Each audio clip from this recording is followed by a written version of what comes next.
This is your pump. Push this little thing here, and you just pump. Pump, pump, pump, pump. You know how to do that, don't you? 5 or 6 pumps. I say 15 pumps. 20 to 25 times. 70 pumps to do it. You know what I'm going to use this also is to intimidate people. These things in here are on what they're called. Airbags. When you want to release, it's a little button back here that you just push down and you can heat or air, leaving the pump. I think we're onto something here. Pump it up.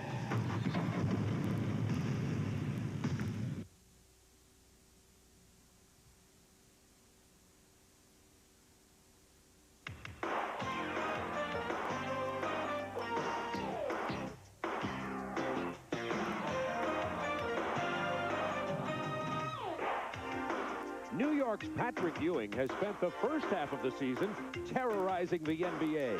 But recently, the Knicks have fallen on hard times, losing 5 of 6 games. Now the Knicks' quest is to recapture the form that has vaulted them to the top of the Atlantic Division. Boston began the season celebrating the return of Larry Bird to the lineup. Bird, flashing his old brilliance, is starting to soar again. And after a sluggish start, the Celtics are on the rise.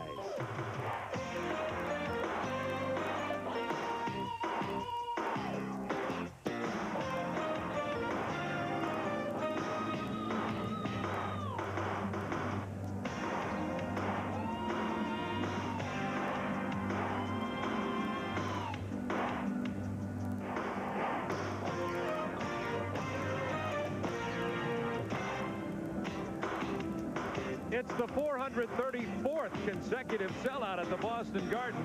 Hello, everybody. Along with Doug Collins, this is Bob Neal from a nippy, chilly Boston, Massachusetts, where we have a key Atlantic Division matchup tonight.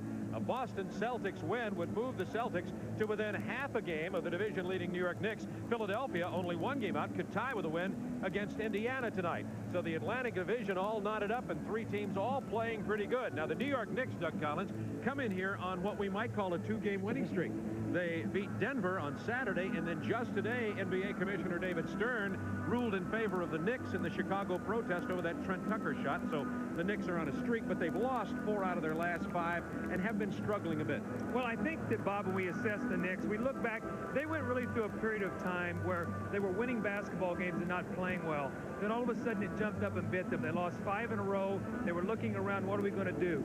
Stu Jackson, in talking to him today, he said, we got to make a commitment to get it back in practice. They went on the trip. They lost to Utah, had a great practice, then went to Denver. They got a big win. They're hoping now that they can piece it together and play the kind of basketball they're capable of playing.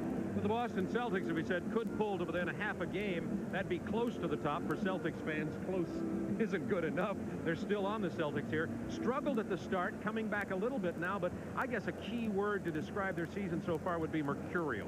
That and consistency. You know, Bob, when you talk about this Boston team, they have not been able to put anything together for 3, 4, 5 games in a row. I think one of the things they're in right now is they're not sure from night to night at what tempo they want to play. If they play against a fast team, they have a tendency sometimes to pull it back because they're worried about their lack of team speed. So from night to night, they don't know whether they're running or whether they're in a half-court game. They must find a tempo that they want to play at, force team then to react to them rather than them be the team to react. Just a couple of key marquee names, Patrick Ewing for the Knicks and Larry Bird for the Celtics, their roles in this matchup tonight. Well, I think when you look at the Knicks, we had the chance to see them play against the Lakers. We saw the Lakers send 3 guys at Patrick Ewing. Now, what that's going to do is going to open up shots for other people on the floor. Mark Jackson shooting 41%. Trent Tucker shooting 41%. Johnny Newman shooting like 43%. These guys must make some shots. Otherwise, Patrick Ewing's going to be blanketed. And when he's been taken out of the ball game, they've struggled to score 100 points. And Larry Bird's been playing pretty well, but as we said, mercurial. So we'll see if Bird has a good night tonight. He played very well against Phoenix on Sunday. Patrick Ewing, by the way, hasn't been feeling well today, but he will start. And Stu Jackson says he thinks he'll be able to go. We'll be back. Just ahead, the Knicks and the Celtics. But first, an update to a story we reported 3 weeks ago. Dick Harter has indeed been fired from the Charlotte Hornets. Since our broadcast, Charlotte is 1-10, and Harter left San Antonio just a few moments ago prior to the game tonight against the Spurs. Player Personnel Director and Assistant Coach Gene Littles has been named on an interim basis. However, the long-range plans could call for either Denver coach Doug Moe or his assistant Alan Bristow. Moe reportedly is looking for a change, possibly at the season's end, while Bristow was an original candidate for the Charlotte job that went to Harter. It's been quite a week for Karl Malone of the Utah Jazz. First, he's left off the starting All-Star team. Then he responds by scoring 61 points against the Milwaukee Bucks. As a result, he is named Player of the Week on the same day that he learns he's a unanimous All-Star choice of the coaches. We'll look at Malone's All-Star teammates and opponents at halftime. Consistency may be the key in the NBA, but streaking has been the norm. Utah had won 9 in a row before last night's loss to Portland. Meanwhile, the streaks of Philadelphia, Dallas, and Portland are on the line tonight. But now, let's go back to Bob Neal and Doug Collins. Thanks, Craig Sager at Boston Garden. The New York Knicks 27-15, and the Boston Celtics only a game and a half back at 25-16. And Doug, you know, we talk about New Yorkers never happy unless there's a controversy. Well, they have one. Mark Jackson on the left, Rod Strickland on the right. Which one should be the point guard? Well, I think that when you look at the team this year, Mark Jackson is struggling. Last year in the system with Rick Pitino, they did a lot of trapping. He pushed the ball up, did a lot of fast breaking, got a lot of easy shots. This year in the half court, he has not been as effective. Rod Strickland has been more effective. So in talking to Stu Jackson today, the other night, the minutes were about split. I think 29-24. We'll have to see what happens tonight. I personally feel that Rod Strickland is the guy that can get the Knicks running, but what will his decision process be at the end of the break? I think that's a real key. Jackson has been scoring in single digits the last 4 games. Strickland has been shooting nearly 52% the last 8 games, to give you a little idea of how they're playing. We'll be back here for the opening lineups and the tip-off right after this. NBA Extra on TNT. The New York Knicks versus the Boston Celtics is brought to you by Miller Lite, official sponsor of the NBA All-Star Balloting Program. Just pick up your ballot and vote. By Acura Legend and Integra, precision crafted performance exclusively at your Acura dealer. And by The Pump by Reebok. Pump it up.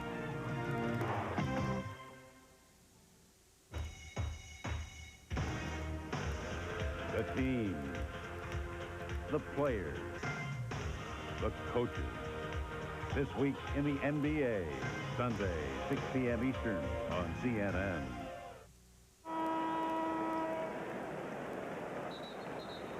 Bob Neal and Doug Collins with you from Boston Garden. Let's have a look at the lineups. First of all, for the visiting New York Knicks, it'll be Newman and Oakley at the forwards. Ewing averaging 27 points a game at center. Jackson and Wilkins are the guards. Stu Jackson, the first-year head coach, the man running and calling the plays for the Knicks. Jimmy Rogers heads the Celtics. It'll be Bird, Pinckney at forward. Of course, McKay will come off the bench. Parrish at center. Dennis Johnson and Reggie Lewis starting at the guards. Reggie Lewis playing with a sore ankle. Hugh Evans, Hank Armstrong, and Bob Delaney are our officials tonight. We're ready to get underway from a sold-out Boston Garden. Robert Parrish and Patrick Ewing will jump it at center. Mark Jackson. Bob, I think the important thing here is let's watch the Celtic defense against Patrick Ewing to see if they will double team him and see how they're going to try to play him in the post. Right now, only Parrish on Ewing, and it comes into Ewing early with 9 on the shot clock against Robert Parrish. Tries to get into the paint, can't do it. A three-pointer from Wilkins.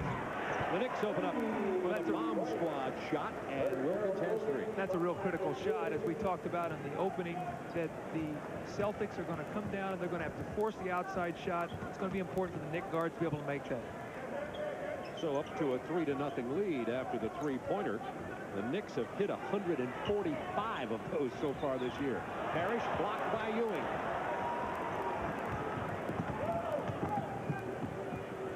Jackson for 3. It's 6-0 on 2 triples from the Knicks. You talked about the need for the guards to hit. Well, there's 2 big shots right there by Wilkins and by Mark Jackson. That's the kind of tempo that they need to play at tonight, too. They don't want to get into a half-court game with the Celtics as much. The Celtics do not like to play against speed. Dennis Johnson into the paint with a nice bounce pass to Larry Bird. Bird misses, but he was intimidated by Ewing. Out of bounds, it'll belong to the New York Knicks. This is the 3rd game between the 2 this year. Boston beat New York at Boston in Game 1. And in Game 2, it was the Knicks big over Boston, 124-92. And Charles Oakley had a very big game in that. Wilkins just couldn't handle it. Parrish against Wilkins. Stripped away by Wilkins. Bird is there to dig it loose. And it's controlled by Dennis Johnson from 10 feet. And the Boston Celtics are on the scoreboard, trailing now 6-2. Well, great effort for that loose ball that time. Larry Bird going down to kick the ball loose. Newman tried that one from just inside three-point range. Looked like the Knicks of 1988-89 there for a moment. There's Dennis Johnson trying to bounce it to Pinckney. Knocked out of bounds. It'll belong to the Celtics with 17 seconds on the shot clock. There's the keys to winning for the Knicks. They must defend against the post-ups. Mikal Parrish, they have to be able to double team. They want to be very physical on the screens. They want to force an up-tempo game. Push the ball even after makes to give them an opportunity to get Ewing in a quick post-up. In the last 2 games, he's 13 for 18 in quick post-ups out of transition. With 5 on the shot clock, Parrish over Ewing. Ewing blocked his first shot, and the Chief hits that one from about 17 with Ewing in his face. Well, that was a very difficult shot. You know, Robert Parrish is a silent superstar, Bob. He's not going to get a lot of praise because of the high-profile team he plays on, but he is a very, very true dominant center in that low post.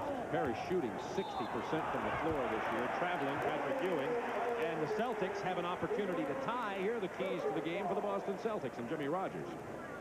Well, they want to defend Ewing, and they do not double team all the time. Sometimes they'll double team. They want to change it up to change looks, transition defense, and to do that they want to shoot a good field goal percentage, low turnovers. Then they want to get the ball in the post, force the Knicks to double team, and then have good ball movement and player movement. Reggie Lewis for long range, and the Celtics have tied it 6-6.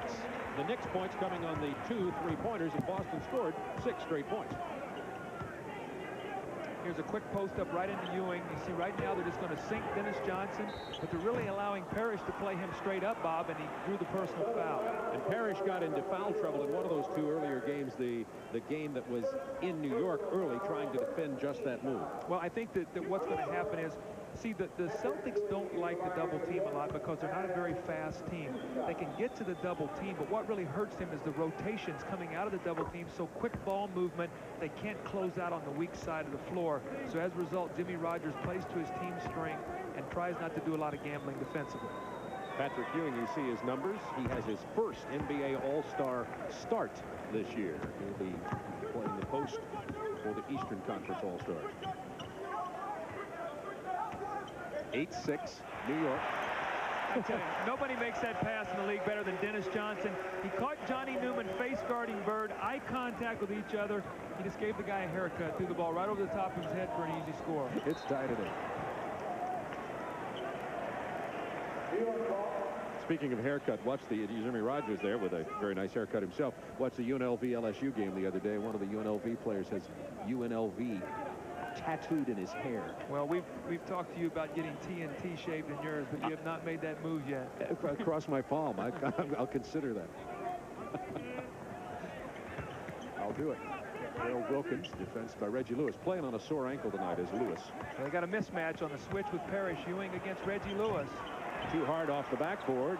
Newman almost had the rebound. Bird stripped it loose, and now the pass to Parrish off the rim, and back comes Gerald Wilkins, who's played very big in this game early tonight. Dishes to Jackson. One pass too many, all the way down to the Chief, who avoids the block attempt by Oakley and lays it in, and Boston has the lead. See, when you play Boston, you must be very concerned about on a run out. When you run out in transition, many times a Boston man will linger back. You've got to stay back. That time, 5 Knicks ran in transition. No one protected the basket back, gave Parrish an easy basket. Wilkins coming off a baseline screen into Oakley against Bird. Bird with a block.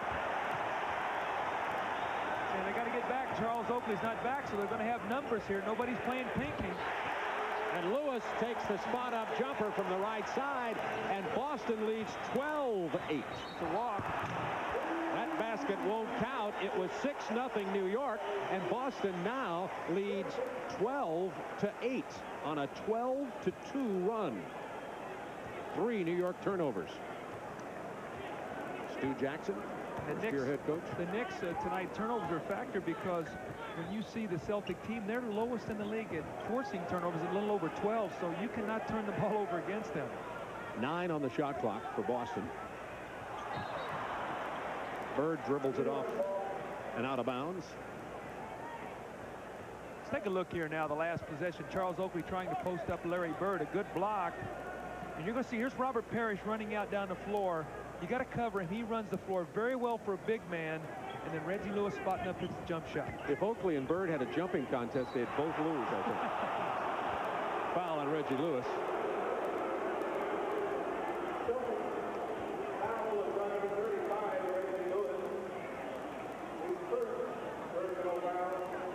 7:06 remaining in the first quarter from Boston. Boston leading it by 4, 12-4. Wilkins goes to the line.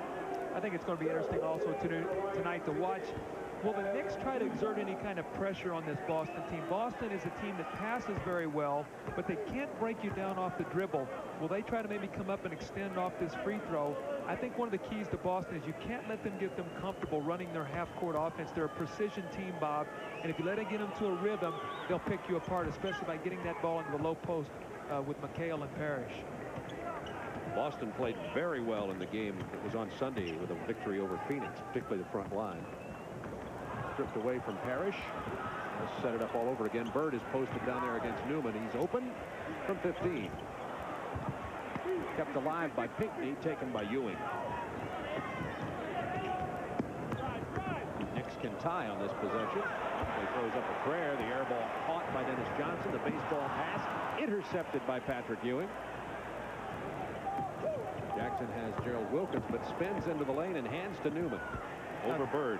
Nice play there, nice penetration. The previous time down the floor, Charles Oakley actually had a wide open jump shot, and he tried to take the ball to the basket. Many times what that is when you're not comfortable with your outside shot, you try to get a better one. He was forced into a very difficult shot.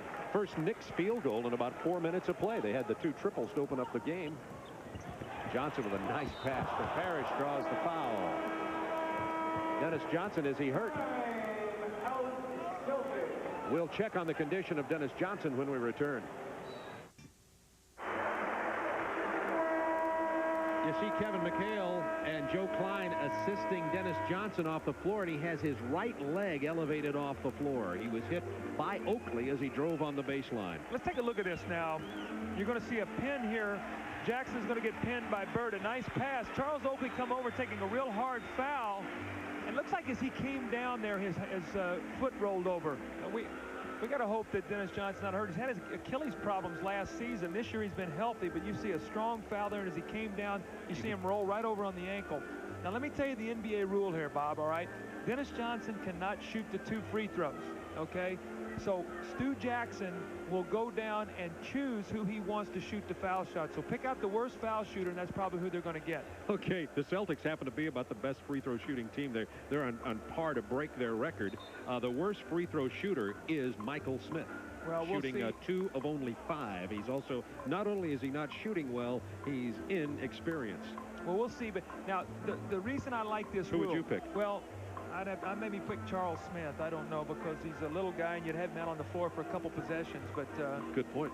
Before you can get him out of the game. But the thing I like about this rule, what this prevents, okay, and that was not a case, but this prevents someone from faking an injury, all right, late in the ball game, and a bad free throw shooter getting fouled and now getting to substitute and shoot a better free throw shooter. That's the high school and the college rule. I like the NBA rule, where now if a guy can't shoot him, the other opposing coach gets to pick him. Looking at Charles Oakley, who committed the foul. Oakley, you might call it a frustration kind of foul.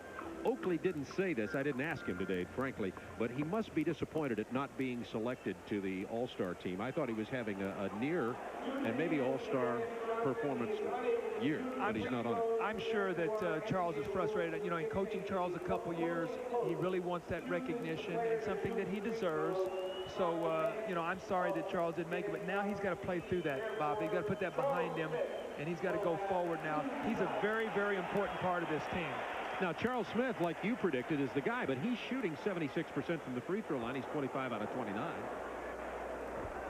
But how did you know that?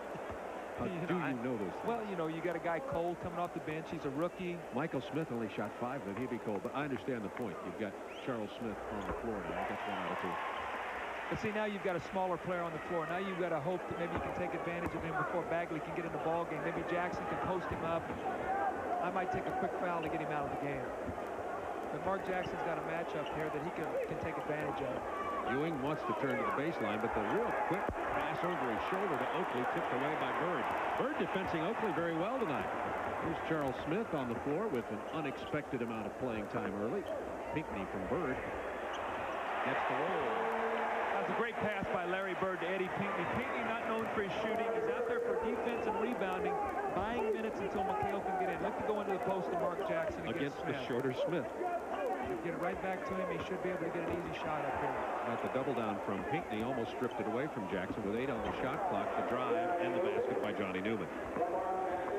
Boston by 1, 5:26 to go in the first quarter. Been a good ball game so far. Dennis Johnson out. We don't know whether it's an ankle or a knee right now, but he is taken into the locker room on the hard foul by Oakley about a minute ago.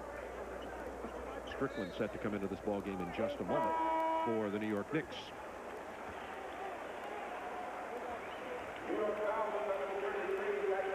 That was on Ewing. His first personal foul.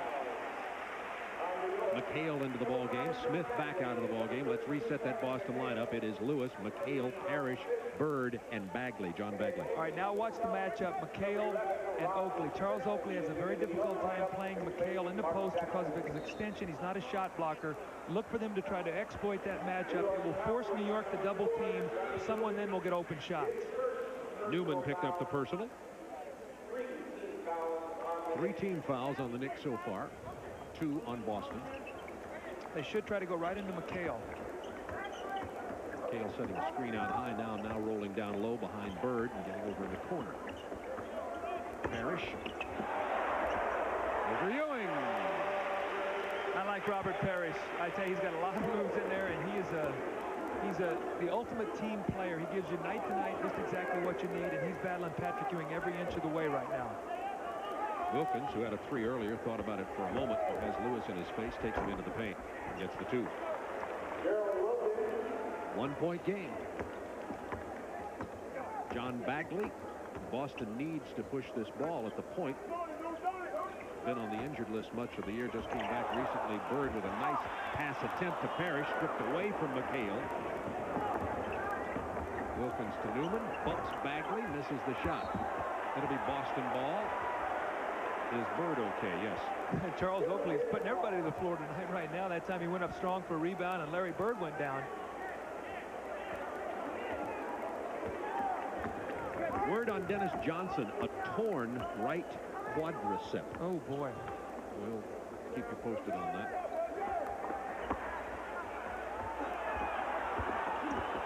Johnny Newman hands it to Wilkins. Knicks could take the lead, but Wilkins with the Ewing with a travel. Remember I said earlier, Rod Strickland in the middle of the fast break. Decision making. Threw the ball to Patrick Ewing in a position where he had to put the ball on the floor. That's when you got to look at the big man and let him know, I can't give you 50 this time. Bird missing the 3-point attempt. It'll belong to the Knicks. Boston leading it by 1. Here's Rod Strickland in the middle. You got Ewing now. If he catches that ball, he's got to put it on the floor, and he forced to travel. Wilkins going hard to the hoop. It was McHale who got a piece of it. Bagley running. Parrish out in front of Bird. Back to Bagley to Parrish. Well executed by the Celtics. They say the Celtics can't run, but off of turnovers, missed shots, the Celtics are effective in that transition. Yes, they are. And what it does, it gives you good floor spacing. And that time, Robert Parrish gets down the floor. He beats Ewing. You have good spacing. You get it in before any kind of double teaming can occur. And to Ewing, quick spin move inside, lost the handle on the ball. Here comes Bagley pushing it up court again. If they score here, they need a timeout. Bird finds McHale, who missed a short 4-footer. That's money in the bank 9 times out of 10. Knicks and Stu Jackson feels he needs a timeout anyway because Boston should have scored there. It's a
the nice Boston Celtic fast break here off a blocked shot by Kevin McHale. He's going to block the shot. He's going to recover it. And then a good quick outlet. Look how quickly he gets the ball ahead. Now we get a nice view. Bagley throws it ahead to Bird. He continues on back. Parrish, look what Parrish is posted right underneath the basket. That kind of position will either get him a foul or a layup. That's the kind of Boston fast break that we can see. Not the kind of quick penetrating dribble, but passing the ball ahead and guys running the floor intelligently. Turnovers, an unusual story tonight.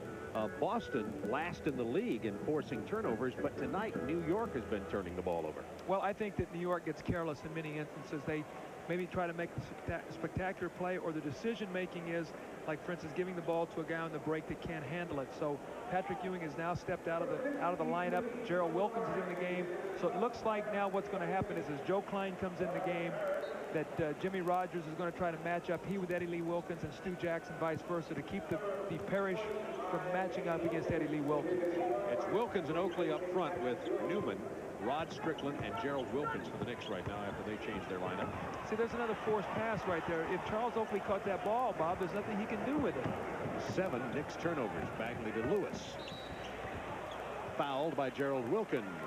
Friday night, we have a doubleheader for you on TNT. Hope you'll join us. Boston goes to Minnesota. It'll be Kevin McHale's first trip back home, as Boston will play the expansion Timberwolves.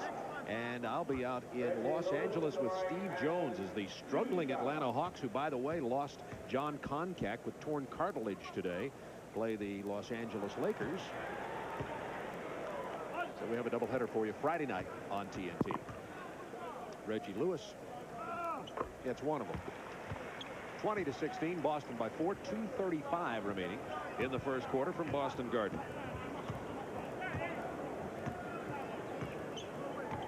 Gerald Wilkins will initiate things for the Knicks on this particular play. Looking for Wilkins down low.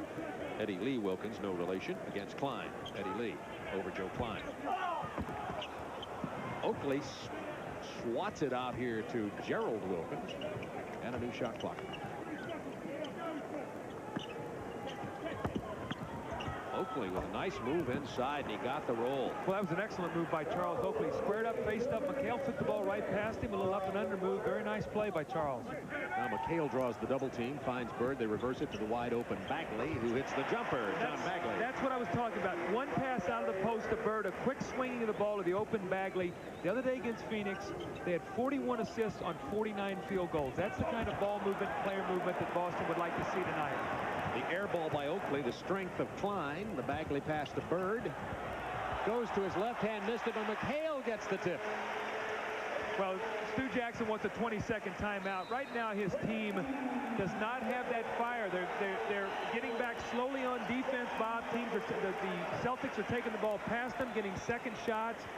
You're going to see it right here with Larry Bird. He's going to give a little head and shoulder fake to Oakley right there. A little deceptive move. He goes around, and here comes Gerald Wilkins. Johnny Newman back, and McHale just gives him a little bump and tips the ball in. And that's the kind of effort on the fast break that Boston wants. The first shot might not go in, but gets second and third opportunities.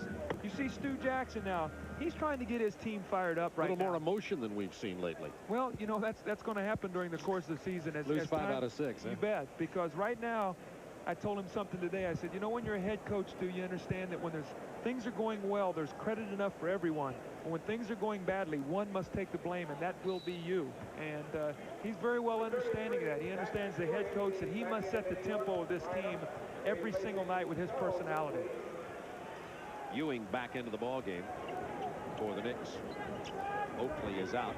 Eddie Lee Wilkins stays in. Into Wilkins. Fouled by Bird.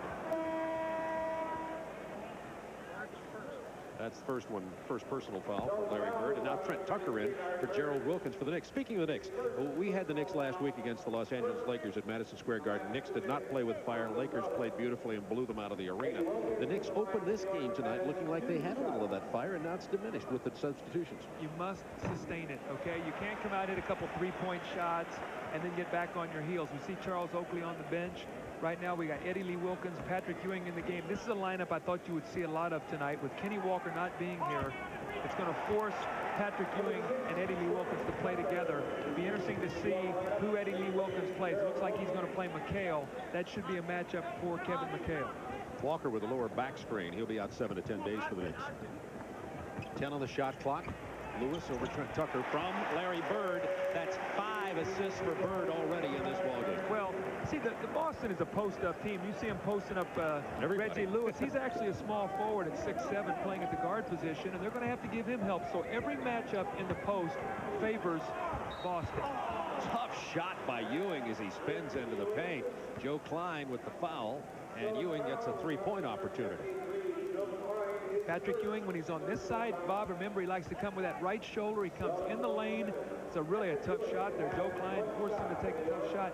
Now, these guys know each other very well. They played against each other every day in the Olympics, so they know each other. Joe Klein maybe will be able to body him a little bit to get him off that spot he likes down there on the low block.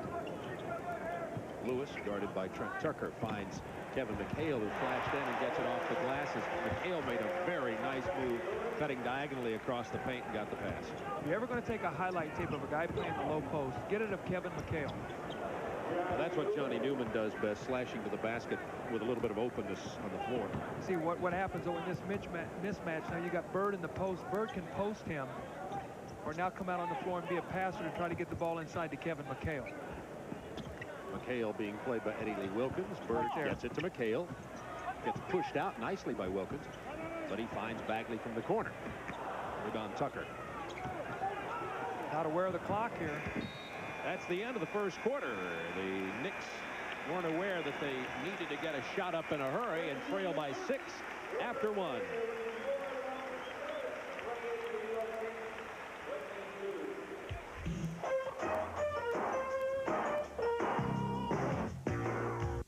One quarter of play, and the Boston bench has outscored the New York bench in the first quarter 7-0, leading somewhat to that lead, but there were some other factors involved too. Nice tie, by the way. Thank you, Bob. I appreciate it. How about mine?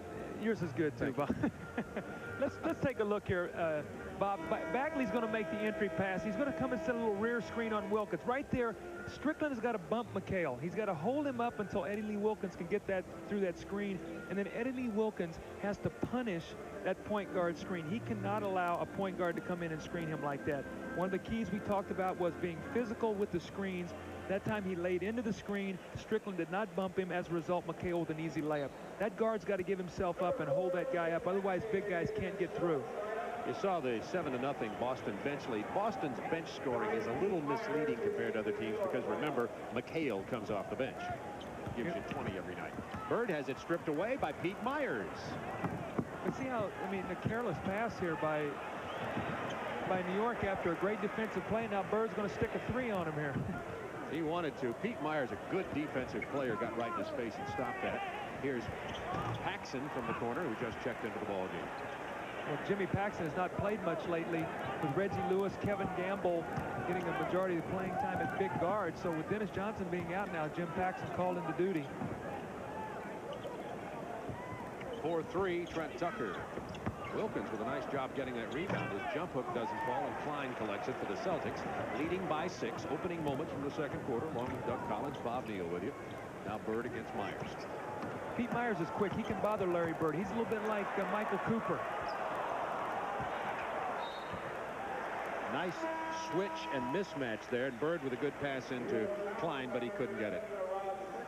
Bob, let's take a look here at Pete Myers. Now, this is the kind of defense that bothers Larry Bird. First of all, he's in there playing him tough. If he gets him out of the post, his quickness can bother him. He's going to reach in here, right there, knock the ball loose.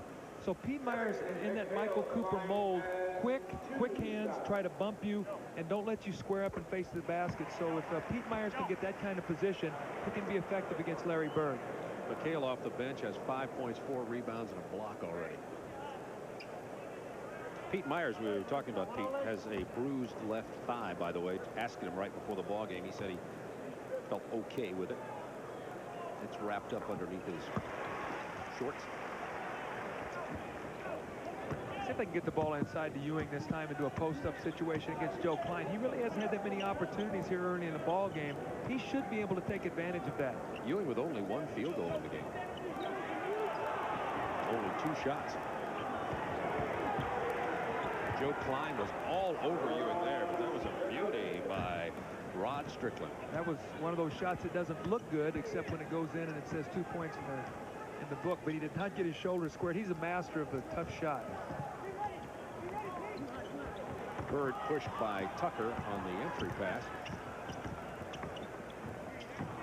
Bird got into the air, didn't have anything to do with it. Only 3 on the shot clock. Larry Bird from the baseline, Paxson with a tip, Ewing with a rebound. Bagley to Bird. Jump hook blocked by Patrick Ewing. Strickland ahead to Myers. Bird only 1 for 8 tonight. The triple by Trent Tucker doesn't go in. There is Oakley. He gets the bump into McHale, and they'll call McHale for the foul. He doesn't like it at all, as he tells Hugh Evans. Well, he was very fortunate that time because Charles Oakley actually created the contact. Pete Myers kept this ball alive. A quick jump up, he deflected it down to Charles Oakley. Oakley went in with his shoulder, bumped McHale, and then went up. And he was very fortunate that he was able to get to the free throw line. That could have very easily been an offensive foul. Celtics about to get Parrish back into the game, and also Michael Smith is going to check in. Michael Smith, the rookie from BYU, who began the season with a lower back injury on the injured list, but he has played in the last 8 games and had 8 minutes and 7 points against Phoenix. Well, he did a nice job Sunday in the game against Phoenix. Had a chance to watch that ball game, and he cut nicely without the basketball. He had a couple spot-up jump shots. He looks like he's starting to get into some rhythm. And the one thing about it, he has no conscience. He will shoot the ball. So he's in a good position to come in, let go with the open shot. And also, he'll give some room for McHale to work in the post because he has range on his shot. Boston by 4, 9:52 to go in the first half. You saw Philadelphia leading the first half. McHale for 3. Is this a new weapon in his arsenal? I saw he hit one on Sunday as well. He had their only 3-pointer on McHale Sunday. now is 2 for 6 on the season and only his 3rd 3-pointer of his career. It is a new weapon for Kevin McHale. He just unleashed it. See Rod Strickland in the air that time trying to make a pass. Another turnover. McHale, he's feeling confident. From 18. That brings them to their feet. Boston quickly by 9. McHale leads all scorers with 11. Timeout, New York.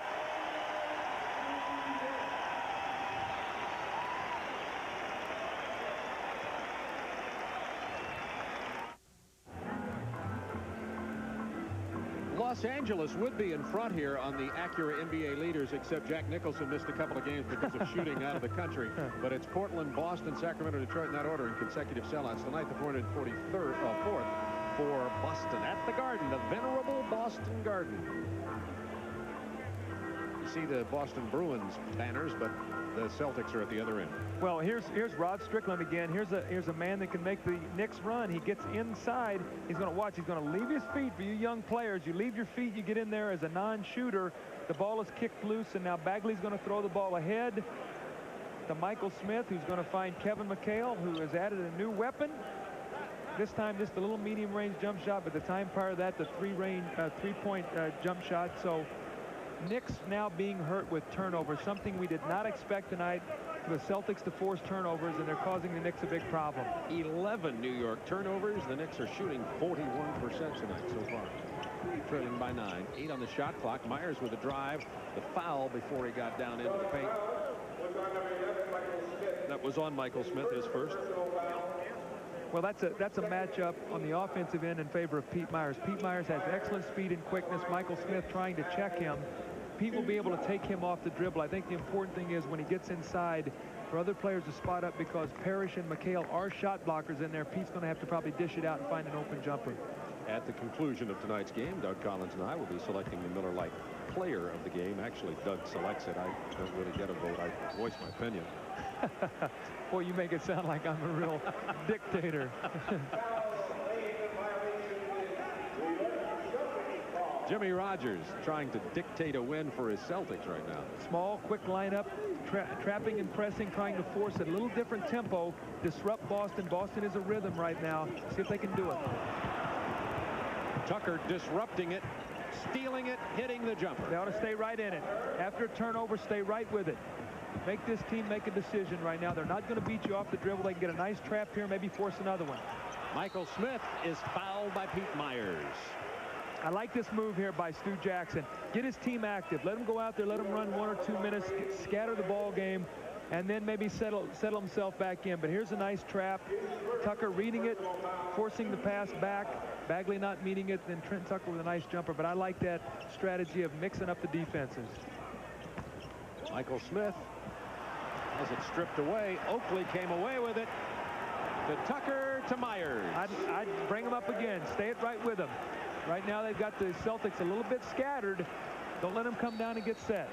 And Jimmy Rogers gets a 20-second timeout. Celtics had led it by 9, now lead it only by 4 with 8:23 to go. And you're right, the pressure from the Knicks came right on him very hard, and Jimmy Rogers thought he better have a chat with these fellas on the sideline as the Knicks have scored 5 straight points. Well, I think when you look at the team that the Celtics have on the floor right now, you don't really have a ball handler other than a John Bagley. You can come up and pressure them. Michael Smith, Paxson, spot-up shooters, Parrish, McHale, low post players.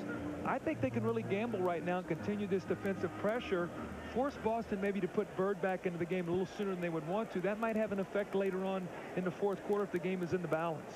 Jim Paxson in the ball game with Bagley at guard. I'll remind you again in case you dialed in late that Dennis Johnson was injured in the first quarter on a Charles Oakley foul. Oakley fouled him as Dennis Johnson went down. He said he could feel his right quadricep tear. It's hard to even imagine the pain he must have had. He has a torn right quadricep, Dennis Johnson. He is out of this game. We'll try to give you a further update if we get one tonight on this condition. But it's bad news for Boston. Dennis Johnson playing well. He did a great job against Kevin Johnson in Phoenix on Sunday. Well, he had also been able to stay away from injuries this year, and as a result had been very healthy and played well. Now he's going to be out for a while, it looks like. Parrish with the air ball. Trent Tucker with it. Got to keep pushing the ball. Look for a shot if you've got it. Attack the hoop. Not drop it into Patrick Ewing. Let him work against Robert Parrish. That's what Pete Myers decided to do. Ewing with a turnaround. Rebound, Jim Paxson. And McHale. They reverse it to Bagley. To Michael Smith. There's McHale and then Parrish. Got to block out. Nobody blocked out Kevin McHale. He came in there. He's 6'11". He has long arms. He kept it alive. And then Parrish with the offensive rebound to stick it back. We see Larry Bird and Reggie Lewis now getting ready to come back for the Boston Celtics, as well as Kevin Gamble. That Boston front line wearing them out again. 10 points for Parrish, 11 for McHale. Bird has only 2 points in this ballgame. He does have 5 assists. Myers doesn't have that perimeter shot. He fakes it and drives. He's fouled. And will go to the line. See, Pete Myers is a very slashing, aggressive player. You've got to get off of him, and you've got to make him shoot that jump shot. Pete will tell you that the weakest part of his game is making that jump shot, and if he could ever get to where he can consistently stick it, he can play outstanding defense. He's a good rebounder. He's a very good NBA prospect, and I had the opportunity to coach Pete his rookie year, and he's a young man that's got a lot of skill. Kevin Gamble has checked in for Boston. He wears number 34. You look at Pete Myers. There's Kevin. Kevin played 16 minutes versus Phoenix on Sunday and came up with 7 points. He and Jimmy Paxson are in a constant battle as to who's going to be that backup 2 guard. We're going to see the Knicks here again extend the traps. I like this strategy. Make the Celtics work. Make them throw the ball ahead, disrupt the rhythm, get them out of their game. Particularly good now with Bagley and Dennis Johnson, neither one in the game. McHale missing. Parrish rebounding. Then again. Blocked by Ewing. Then again. Parrish! Now, that came out as a positive for the Celtics, but if they would have cleaned up that rebound, McHale's jumper, they could have run out against him. They gave him 3 shots, Bob. That's why they were hurt. Ewing tries to answer. Patrick Ewing with only 4 points in the game and is only 1 of 3 from the floor. McHale from Bird.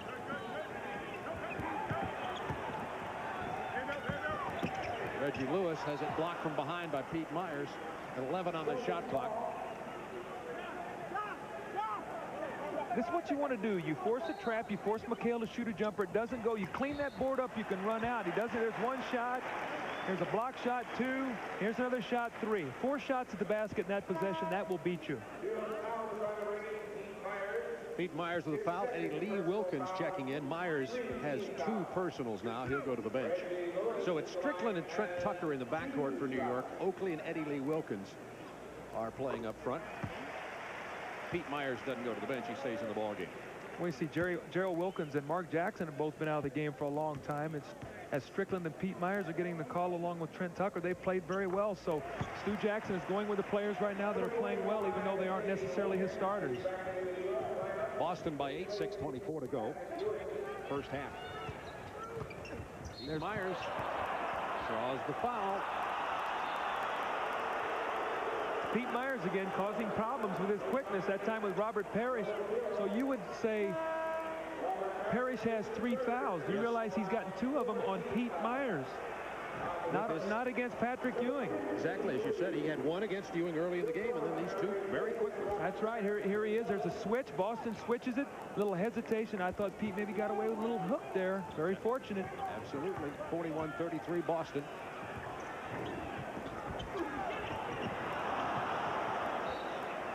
Joe Klein couldn't handle it. Well, Patrick Ewing getting another rest here early in the ball game again in the first half. He has to not be feeling real well because he's been out of the ball game now twice. Normally Patrick plays heavy minutes, and I think Stu's probably trying to get him short rest, getting back in the ball game as quickly as he can. We walked into the building tonight. People were talking about Ewing with a touch of the flu, wouldn't play at all, but he's given it what he can so far. Another block. Was that Eddie Lee Wilkins? Yes, on the it Joe was. Klein attempt? Great recovery there. He actually was pump faked out of the way, and he got himself right back in the game. That was Myers with a beautiful bounce pass to Charles Oakley, and it is now a 6-point Boston lead. Delay a game against Charles Oakley. The ball was bouncing. He knocked it. This is a ploy that the Knicks used to lose all the time. I used to be so upset coaching because what would happen was they would knock the ball loose to let him get the press set up.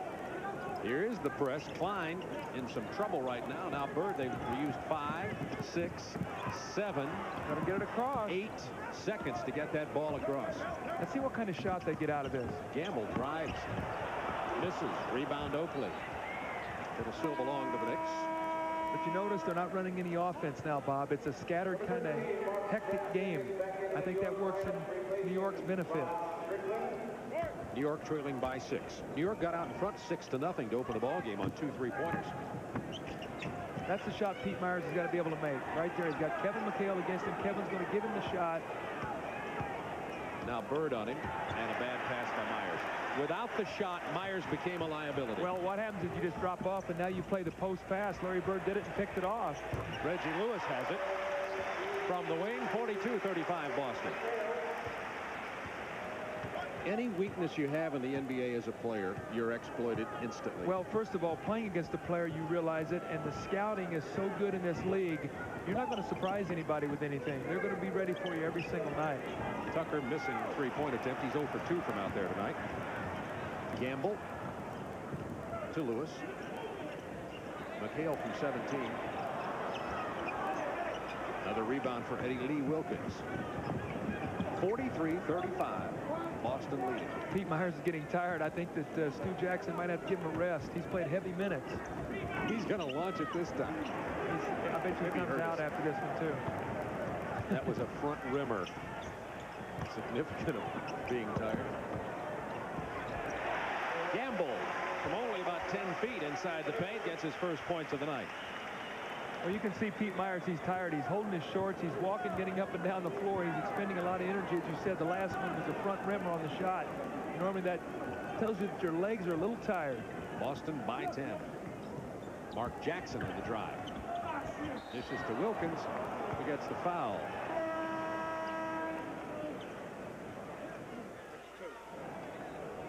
Let's take a look here at Larry Bird with a great pass here. The thing I like about Larry Bird is whoever's open, he throws him the ball. He doesn't say, well, if I throw the ball to that guy, he can't make the shot. He puts that guy in a position to either succeed or fail, but at least he gives him an opportunity. Pinckney into the ball game for Boston. Pete Myers now gets his rest. And is he happy? On February 10th, TNT presents NBA All-Star Saturday Night. Once again, the NBA's best competition in the Schick Legends Classic. That involves my sidekick, Doug Collins, and Rick Barry. American Airlines ITT Sheraton Shootout and the Gatorade Slam Dunk Championship begins at 8 o'clock Eastern Time, February 10th. Joe Klein for Boston. Boston with an 11-point lead, their biggest of the game. See, Larry Bird's presence out there against the trap is so important because he's such a great passer. He'll find open people. That time finding Joe Klein. Eddie Lee Wilkins put it on the floor, down low, and watch him throw it ahead. Somebody's going to get an open shot. Right here it is. Gamble is fouled as he tried to turn around and make the pass. Johnny Newman got him. That's why statistics are so deceiving. I think Bird has 1 field goal in the game. but his presence out on the floor and his ability to pass the ball, if the Knicks will trap, will get his teammates open shots. Gamble into Lewis over Wilkins. Oakley has 5 rebounds in this ball game. 3 minutes to go, first half. Newman tries a three-pointer. Wilkins kept it alive. Then it came to Oakley, and he stepped back in, and that's legal. He got the ball. But the Knicks appearing disorganized in their half-court game. Jackson on the drive that time. One-on-one, he gets the basket. I think he's going to have to look to do a little more of that. I think he has to create a little bit more, either a shot for himself or an opportunity for his teammate. Other than the three-point shot, I really don't think he's looked for much offense here early in the half. He's not been looking for offense. He had 11 assists against Denver, but has been single-digit scoring in his last 5 games. Klein comes up with a loose ball, and his jump hook will fall. The Knicks actually defended that very well. Charles Oakley came over, knocked the pass down, but the loose ball they're not picking up. It's what reminds me of a hockey game when the puck goes in and whoever gets it out of the corner is usually going to win. That's what happened right now. Boston's getting all those loose balls. Pinckney knocked it out of bounds with 9 on the shot clock for the Knicks. And we have a timeout on the floor with 2:01 remaining in the first half. The Celtics by 11. Hello again, I'm Craig Sager. Sitting between New York and Boston in the Atlantic Division standings, Philadelphia. The Sixers have won 8 straight games going into tonight against the Pacers, while their halftime highlights during our halftime. We'll also discuss the complete all-star teams, which include 3 Celtics, but only 1 Knick. Now back to Bob Neal and Doug Collins. Thanks, Craig. Stu Jackson's team only 38 points with 2 minutes to go in the half. We walked into the practice today. Stu Jackson sees Doug Collins. We've done several Knicks games lately. Gives him the sign of the anti-vampire cross. Well, he saw me. I knew it. I said, well, Stu Jackson is not going to want to see me. He told me today, he says, Doug, he said, I figured the way we play on TNT, they might cancel this game tonight and move on somewhere else. The Knicks leading the Atlantic Division. As you hear, Philadelphia is leading in their game. They could tie the Knicks tonight in the Atlantic. Boston could pull to within half a game if the Celtics hold on to this lead. So the Atlantic Division very tight. Stu in a slump with the Knicks, but they still, as of now, lead the Atlantic Division. Well, you know, the impact we talked about before the game, the impact of Patrick Ewing. And we talked about when Patrick didn't score, what it did to his team or what it does to his team. Right now, he's 1 for 4 from the field, has 4 points, and as a result, his team only has 38 points on the game. That's how important he is to this basketball team. That's why I said that when he is struggling, when the other team puts that blanket around him defensively, Bob, someone has to step up. They got to give him some help. Otherwise, he's going to wear down during the course of the season. I don't care how big and strong he is. Teams are going to send 2, 3 people at him, and it's going to take its toll before the playoffs gets here. See, to Patrick's left was Greg Butler, another backup center. He may have to see some action tonight. Patrick Ewing has been feeling under the weather today. He looked all right at practice we attended this morning, but Stu Jackson said he does have some sort of bug. We'll try to give him as much as he can. But as Doug told you, not many opportunities, only took 4 shots in the first half. The Knicks have gone cold from the perimeter. They were hot early. Wide open shot, but remember we talked about the shooting. Jackson 41% on the season, Tucker 41%, Strickland 44%, Johnny Newman at 48%. When your guards are shooting down there, they're going to force you to shoot the ball from the outside to beat them. Knicks only 39% in this game. Bird coming around the pick and holding on to him, committing the personal foul, is Newman. Bird is the NBA's leading free throw shooter at 94%. That's 3 on Newman. And a semi-rested Pete Myers gets back in the ballgame. I'll tell you a little difference in this New York team and the style they're playing right now. Last year, in the style they played, the up-tempo, running, trapping, pressing, where they didn't play a lot of man-to-man defense. Johnny Newman did not have a lot of defensive mismatches against guys like Larry Bird at 6'9", against guys 6'8", guys that can run him in the post. What's happening this year is with him playing a lot of man-to-man straight-up defense, that position now becomes one that Johnny Newman has to defend against bigger people. It causes him a lot of problems.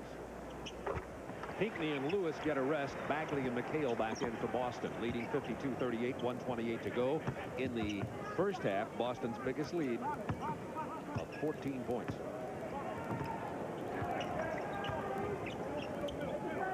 Bagley on Mark Jackson. Gamble against Wilkins.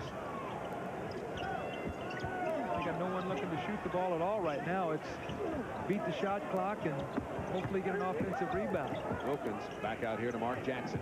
Nice pass into Wilkins.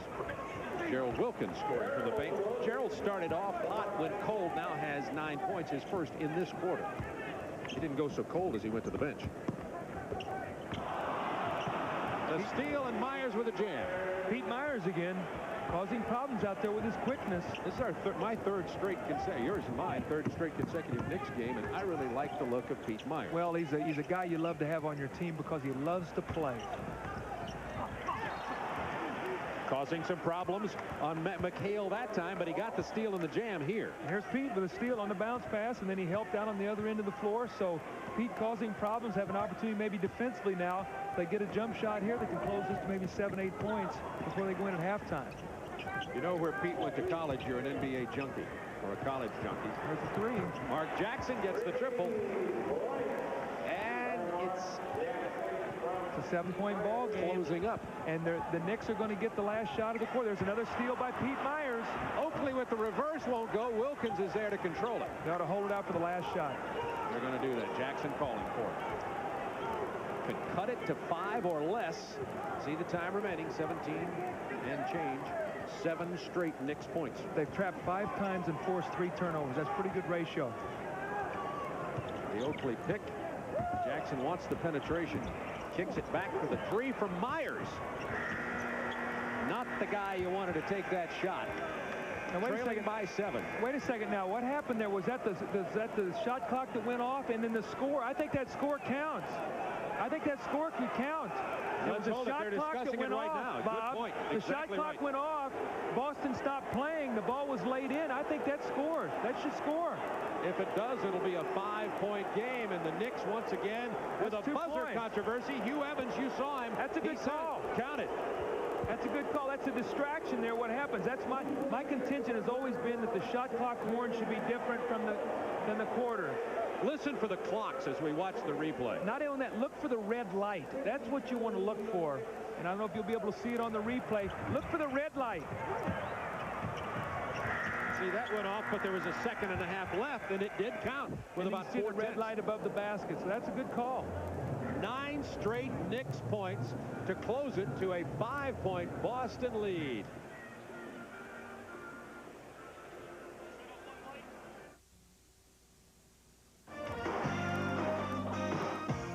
NBA Extra on TNT. The New York Knicks versus the Boston Celtics is brought to you by Acura Legend and Integra. Precision crafted performance exclusively at your Acura dealer. And by The Pump by Reebok. Pump it up.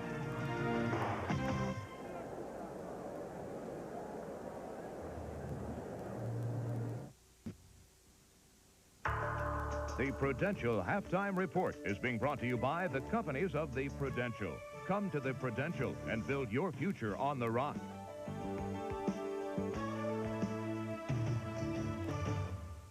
With the Celtics leading the Knicks by just 5, welcome to the Prudential Halftime Report.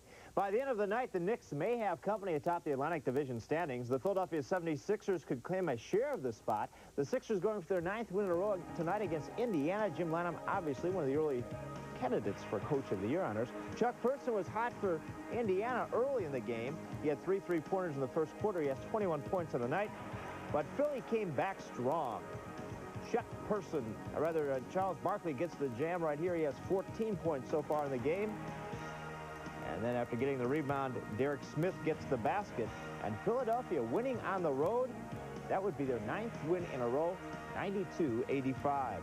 The Detroit Pistons have won 17 of their last 21 to take control of the Central Division. The Bullets, meanwhile, shooting the other way, losing 8 of their last 9. Number 21, Dave Bing, never played in the Palace, but he did play 9 seasons for the Pistons. His jersey has been retired. Meanwhile, the Pistons are playing tremendously tonight. The alley-oop goes to Sally. Bernard King gets a basket. This was just at the end of the first quarter to tie the score, but then in the second quarter, 13 straight points by the Pistons. 7 players in double figures, including Vinnie Johnson. And Detroit is on top 91-68. As we reported earlier, Dick Harder has been fired as coach of the Charlotte Hornets. He was replaced tonight by Director of Player Personnel Gene Littles on an interim basis. Charlotte took an early lead, but San Antonio has come back. San Antonio now leads going into the second quarter by just 3. Seattle has lost 11 in a row on the road.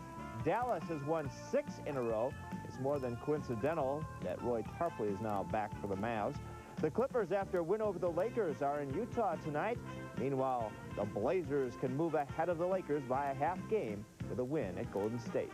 The NBA moves on TNT Friday night with a doubleheader. Boston at Minnesota, where 40,000 tickets have been sold, followed by Atlanta against the Lakers.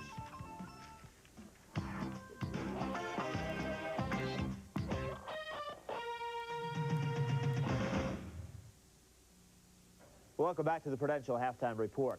The rosters have been completed for next weekend's All-Star Game in Miami. The starters were selected by the fans and were announced last week. To refresh your memory, 5 players from 5 different teams will start for the East, including Bird and Ewing. Meanwhile, the West is dominated by the Lakers, who have 3 of the 5 starters, Johnson, Worthy, and Green.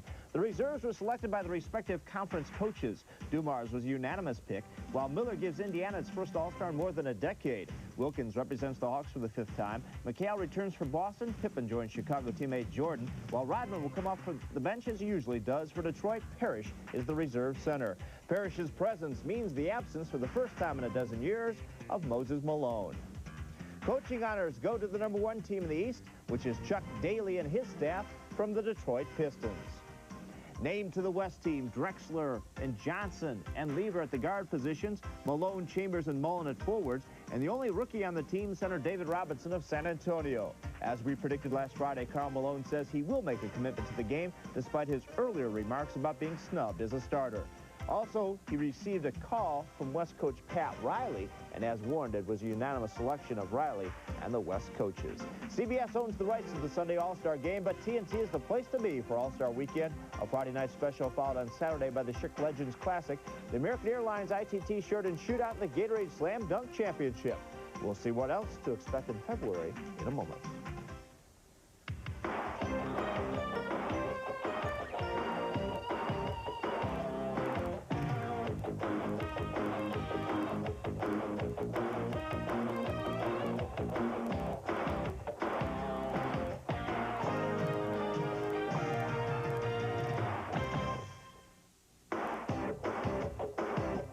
Making it great inside the NBA. Brought to you by Pizza Hut.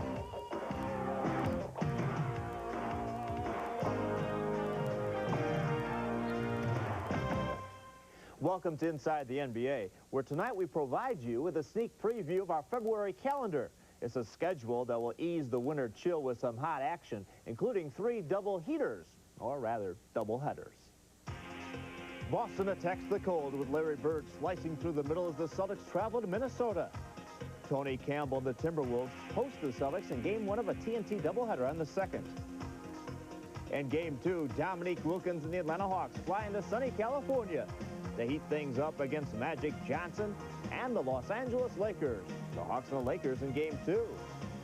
Banked up but not beaten, the Cleveland Cavaliers motor through the traffic into Detroit, where Joe Dumars says, bombs away, as the Pistons host the Cavs in a Central Division matchup. Wednesday at NBA Extra, the scrappy Golden State Warriors with Chris Mullin travel to Philadelphia to meet Sir Charles Barkley and the Philadelphia 76ers. But there's more to come. The 2 leading vote-getters in the All-Star selections go head-to-head. Michael Jordan and the Bulls against Magic Johnson and the Lakers. The Bulls and the Lakers in a doubleheader just prior to the All-Star break, where it's on to Miami for All-Star Weekend. Last year, a classic finish, a last-second shot from Calvin Murphy. Meanwhile, Larry Bird, the premier three-point perimeter shooter, is back to take aim at another title. And Kenny Walker of the Knicks returns to defend his title in the Gatorade Slam Dunk Championship. The regular season returns on TNT with the Battle of All-Star Centers. Boston's Robert Parrish moves into the paint against Houston's Akeem Olajuwon. The Celtics and the Rockets on Tuesday, February 13th. Our 3rd doubleheader of the month showcases the Atlanta Hawks in a Central Division rivalry against the Cleveland Cavaliers. Game 1 on Friday, the 16th. Later that night, Boston shoots long range to the West Coast to take on the fast-breaking Portland Trailblazers. a possible matchup of division leaders by Game 2 on the 16th. But not if the Los Angeles Lakers have their way. The always favored Lakers take on the upstart San Antonio Spurs. David Robinson holding down the fort as the Lakers meet the Spurs on the 20th. On the 23rd, the defending NBA champion Detroit Pistons keep things hot when they travel south to Atlanta to battle the Hawks, who hope to flex their muscle with Moses Malone. The Pistons versus the Hawks on Friday. We end the month with Dallas and the hot-shooting Derek Harper meeting winner head-on in Madison Square Garden against Patrick Ewing and the Knicks. The Mavs against the Knicks on Tuesday, the 27th. And we'll be sure to pass that schedule on to Stu Jackson of the Knicks, who told Doug Collins that his team does not respond well when they play on TNT. Their next appearance not till February 27th. Back to Bob and Doug. Thank you, Greg Sager. 52-47. Boston leading by 5. 9 straight New York Knicks points. Closed that lead to only 5 points. And if there was one significant thing that you'd point out probably first, Doug Collins, it would be the unusual flip-flop of turnovers. Boston with less than New York in this game. Well, I think the big difference is that the turnovers. You see Boston had 8 turnovers. New York had 15, all right? But the points off the turnovers were real key. I see New York 13, Boston 8. But here's the key. Of the 8 Boston turnovers, they gave New York 15 points, so they almost scored 2 points off every turnover. That's a real critical stat. As we see here, a player, Pete Myers, going to try to feed the post. The ball is picked off by Larry Bird. Here's what Boston does well. Advance the ball with a pass. Gamble ahead to McHale, back out to Reggie Lewis for the wide-open jump shot. Boston moved the ball very well. Bench scoring, 21 for Boston, New York to 12. Obviously, Kevin McHale, actually like a starter, Had 11. Had 11, so, you know, you're going to find that. But here's a nice little play. Bagley's going to set a little back screen on Wilkins. Strickland does not give McHale a bump. McHale goes in uncontested. Ewing starts to go up and block the shot. Another important stat, New York with 8 blocked shots in that quarter, only 1 for 4 from the field. So of all the starters, Ewing had the least field goal attempts at 4 of anybody else on the New York team. He must get the ball. Bird only 1 of 8, but we saw 6 assists as Boston moved the ball very well. Celtics average 6 steals per game, have 10 in this game. And speaking of Bird, you saw his assist. He has 6. He also has 4 steals. So even though he's not scoring, Bird contributing as usual, can do it in so many different ways. I'd say that critical stretch, though, a minute and a half, 2 minutes at the end of the quarter where they went on that 9-0 run, gave New York new life. They come out now, they're only down 5, a couple possessions, they could be right back in the ball game. Let's see if they come out with any fire. Let's see if they come out defensively, get themselves some stop, and get out and get themselves running. Dennis Johnson out of this ball game. Torn right quadricep in the first quarter. No further report on the status of Dennis Johnson. So it's Bagley and Lewis at the guards for Boston to start this game. Start this half. Here's Reggie Lewis with the bucket. 54-47. Reggie Lewis is a scorer. I remember when I saw him in college, he reminded me of a young George Gervin. Got that lanky body, 6'7", can score around the basket, good jump shooter. I really like his chances to be an outstanding NBA player. Newman, Wilkins into Ewing. Well, that quick turnaround on the right baseline will score, and Ewing now has 6. Quick meeting at half. Guys, get the ball to Patrick. Let's let him make something happen. Let's not forget about our bread and butter. Right, this ain't brain surgery, guys. Just get it to Patrick. Left hand, Bird gets the roll. So both Ewing and Bird, who had only 4 points in the first half, must have heard our comments about their scoring. They both come out here and score early in this half. Well, that's a sign of a shooter. You're 1 for 8. You take a floating left-hand shot in the lane to get yourself going. And most guys want to get a layup. Off the baseline screen comes Mark Jackson. Tried to penetrate, got blocked, kicked it out to Oakley, who threw it away. Pass intended for Newman. So Boston has not thus far come out, as you said, with fire. Or excuse me, New York Knicks. Well, they got 1 basket, but they seem a little sluggish right now. They got to find a way to get some fire. Maybe show some trap again, get themselves going. Don't let this man get into a rhythm. Bird didn't get the bounce that time. Rebound Oakley. Here's Mark Jackson. Got to get the ball inside to Patrick. It's a half-court game now. Make Robert Parrish play him. Not looking for Patrick, looking for Wilkins off a baseline pick, and he comes out and hits the jumper. Gerald Wilkins with 11 points in the game. If you get Parrish with his 4th foul, that could dramatically change this ball game. Parrish picked up 2 of those trying to defense Pete Myers, who was driving into the lane in the first half.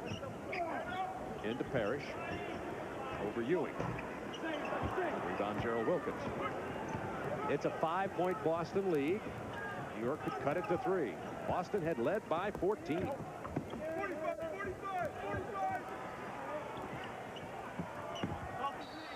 Off Charles Oakley's leg, another turnover. That's 15 New York turnovers in this game. You know, I can understand Patrick Ewing looking to make those passes to get his team involved, but as Oak made that cut through, his man went with him. That left him single coverage. He should have been able to attack Parrish. I don't think Patrick's feeling well. He doesn't look like he's got his normal energy, and I think as a result, he's trying to do some things he's not comfortable with. Exactly. The foul on Newman, and Newman now has 4 personals. Gonna bring Pete Myers back into the ball game. Pete Myers, who took the 3-point attempt, as you said, Doug, if the doors had been open and had gone out of the building, he missed it so badly. And the shot clock went off with 1.8 seconds remaining in the half. And as you alertly picked up, the game clock remained, and the stick back was good by the Knicks to cut that lead to 5 points. Well, see, Larry Bird loves that side of the floor. He loves to curl because he loves to come back with his left hand. He also likes to shoot the jumper going that way. 2 times now he's curled. They must step up and bump him, keep him out of the lane area. Otherwise, he's going to either be a passer or scorer in there. Wilkins doing on the left side of the key what he had done on the right side last time. He's 5 out of 7 from the floor. Gerald Wilkins. Lewis over Wilkins. There's Oakley with the rebound, and out to Wilkins. He has Myers. Bad pass from Wilkins, but Myers handled it well and got it down to Jackson. Back to Myers, who was rewarded for his efforts. Well, they were very fortunate that time that Pete Myers was able to come up with that pass. Not a good pass by Gerald Wilkins, but they still converted. 3-point game. See, Bird's going to curl. He's going to get in the lane. He's going to cause Pete Myers all kinds of problems. And that nice pass to Parrish, who drew the foul. Let's watch him use this. Bird use this screen, Bob. Watch it. He curls it, and he loves to get in the middle. He loves to come with his left hand, a little flip shot. Now, if he misses that shot, Pinckney is on the offensive board because Oakley has to step up. You've got to keep him out of that lane. Robert Parrish steps to the free throw line. Tonight, Parrish with 13 points. Ewing with a touch of the flu today. There was question of whether or not he could go tonight, but Patrick Ewing is a warrior. Yes, he is, and he's a guy who has stepped his level of play up every year. And I think right now, you know, he's going into the All-Star break, and he's been struggling, a little tired and all. He needs a little bit of revitalization going into that second half grind that it's going to be. Jackson turning it over. 16 New York turnovers. They only average 17 a game. They have 16 already with 8:23 to go in the third quarter. Again, as we reiterate, a team that forces the least amount of turnovers in the NBA, so most of these errors are unforced. Like that one. They'd like to post Bird now. Right now, they got the switch that they wanted in this situation, so we've got Gerald Wilkins in the post. Throws it out here to Parrish. He gets it over and back. The fans think that New York touched it, but the officials disagree. Jimmy Rogers disagrees. Well, I think what they're saying is the ball was deflected, but Robert Parrish picked it up before it got across and then stepped over. Good call, and that's exactly what happened.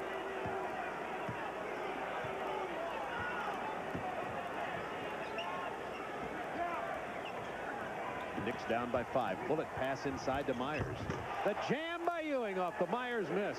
Well, Pete Myers read that play very well. Bird tried to go high side on the screen. Pete Myers stepped back and missed a point-blank shot, but Ewing with a follow. Bagley Lewis off the Pinckney screen, and now he gets it down to Pinckney on the baseline. Rebound, Gerald Wilkins.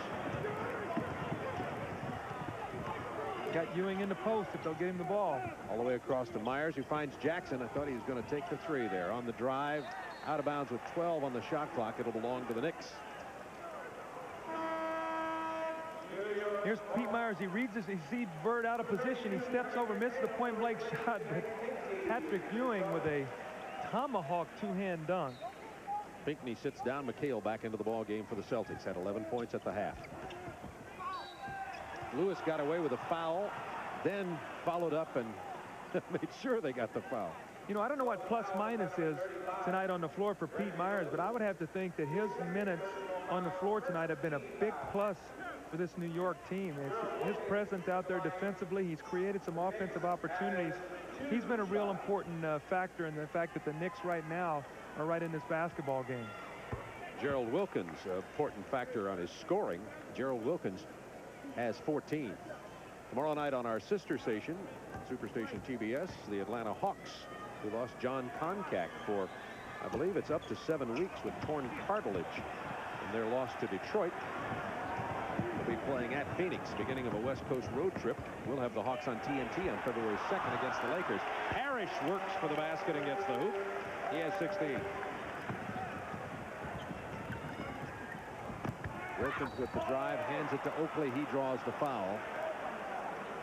John McHale is second.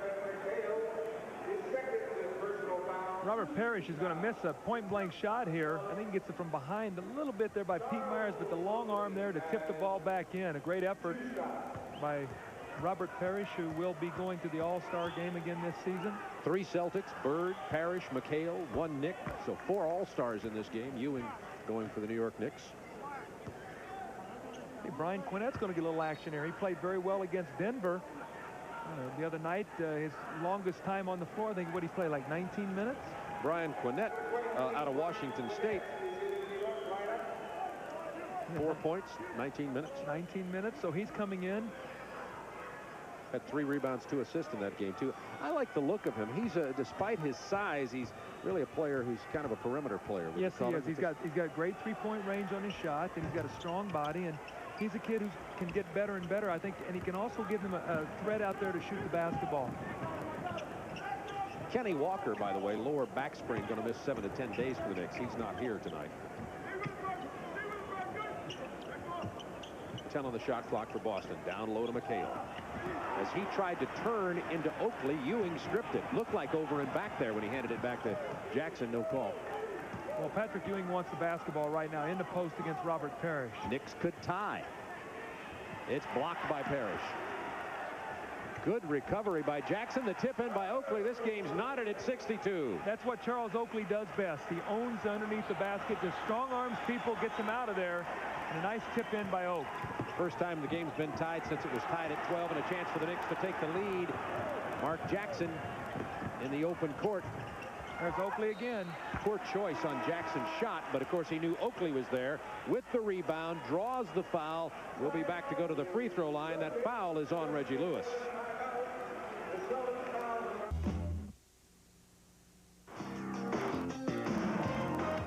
NBA Extra on TNT. The New York Knicks versus the Boston Celtics is brought to you by Jeep and Eagle, the official vehicles of the NBA, and by Royal Caribbean. A Royal Caribbean cruise is lots of different vacations in one. Royal Caribbean, it's all here. Along with Doug Collins, Bob Neal with you from the Boston Garden, where the New York Knicks, counting playoff games, have lost 22 straight games, but have come from behind to tie it right now. Well, I think you can say that 9-0 run they had at the end of the half really helped them. But here you're going to see great defense inside. The ball's knocked loose right there by Patrick Ewing. He picks it up. He's going to get the ball to Mark Jackson. He's going to drive the ball to the basket. And right here is when Patrick Ewing wants the ball in the post, and he ends up getting his shot blocked, but Oakley's able to get a follow-up. But this is what the Knicks want to be able to do here, as we see Oakley cleaning up with the tip in.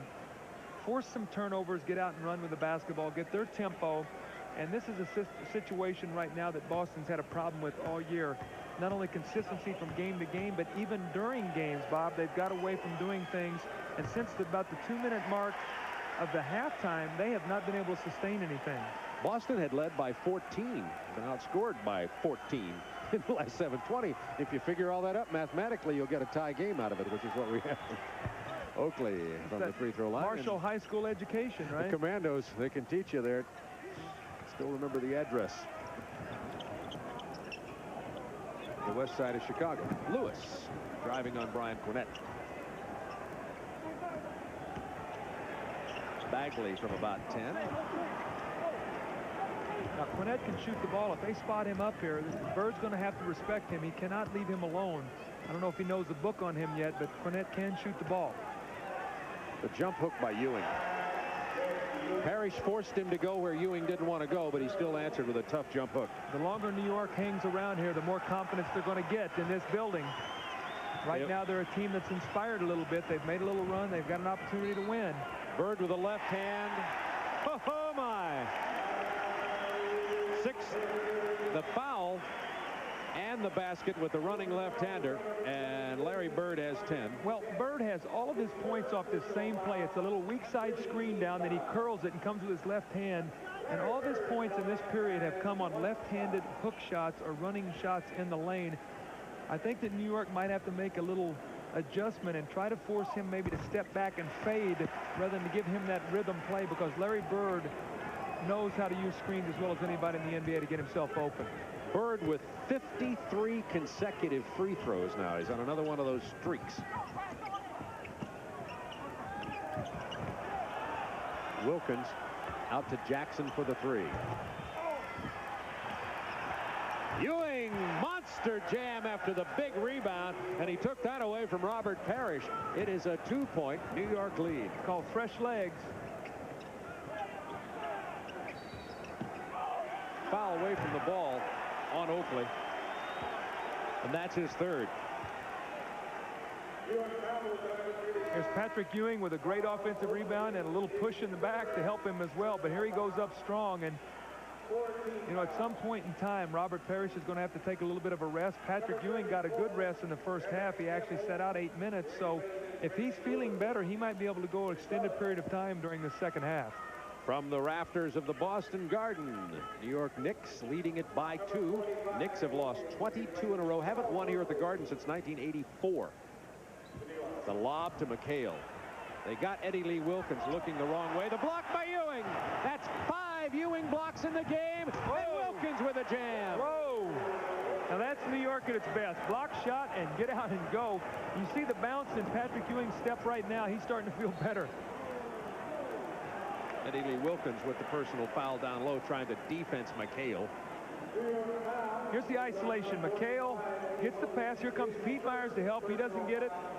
Pump fake, pump fake. That's, I think, a good block. I think that's still going up. And now Gerald Wilkins electrifies the Boston Garden crowd with a one-hand flying dunk. Ewing is second in the NBA in block shots to Hakeem Olajuwon of Houston, who's averaging 4.1. Ewing averages 3.8, but he had 6 blocks Sunday. And, Saturday in the Denver game, and has 5 in this game tonight. Knicks by 2. I'd say I'd go into Patrick Ewing right now. The big man's excited. Reward him. Keep him going. Patrick Ewing, 4 points at the half, has 8 in this quarter for a total of 12. Ewing against Parrish. He's looking for it. Oh, he had a point-blank shot. That's a good shot. As you pointed out so many times, he'd rather turn the other way to take that shot. Yes, he sure would. Gamble to Parrish. Nice play by Parrish. He got that entry pass very low and had to take it from knee height. Go to his left hand. It's tied at 69. Ewing from about 18 feet out of his range. Bagley has Gamble with the finger roll, and the Celtics have regained the lead. And Stu Jackson's going to want a timeout. He gets a 20-second timeout as Boston has regained the lead.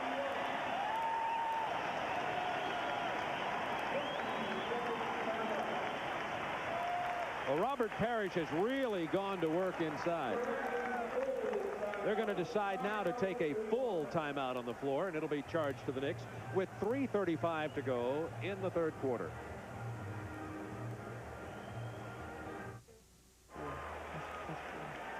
Bob Neal, Doug Collins with you. Boston has regained the lead with 3:35 to go in the third quarter. Well, I think it was a good timeout by Stu Jackson. His team was excited. They got into a nice roll here. We're going to see a jump shot here by Patrick Ewing that does not go. Boston is going to capitalize on it.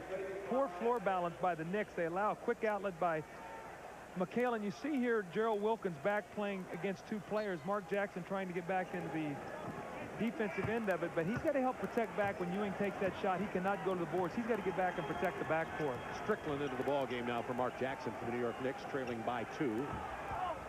Ewing has missed his last 3. Wilkins there for the rebound. He is fouled by Larry Bird, and it's time for the Wendy's NBA scoreboard. And Philadelphia, if the Knicks lose, would be tied with the Knicks for the Atlantic Division lead. I've said all along that Philadelphia is a team you better watch out for. Detroit with a big win against a struggling Washington team. Minnesota big up over Seattle, 19 points. Talk about struggling Seattle. But Philadelphia is the kind of team, they've got defense, they've got toughness. As you see these other scores now, San Antonio, Charlotte.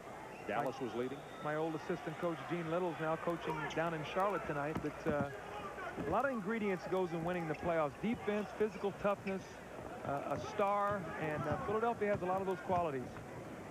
Let's see. Charles Barkley, could that be? That's him. You got it. Mahorn has really helped that team. So has Johnny Dawkins.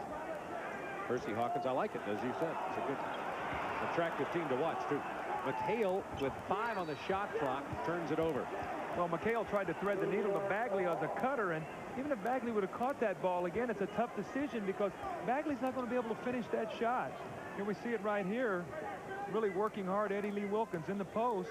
And here's the pass, and if he catches it there, he's pinned down on the baseline. Not a good decision by Kevin McHale. Staring Ewing right in the face.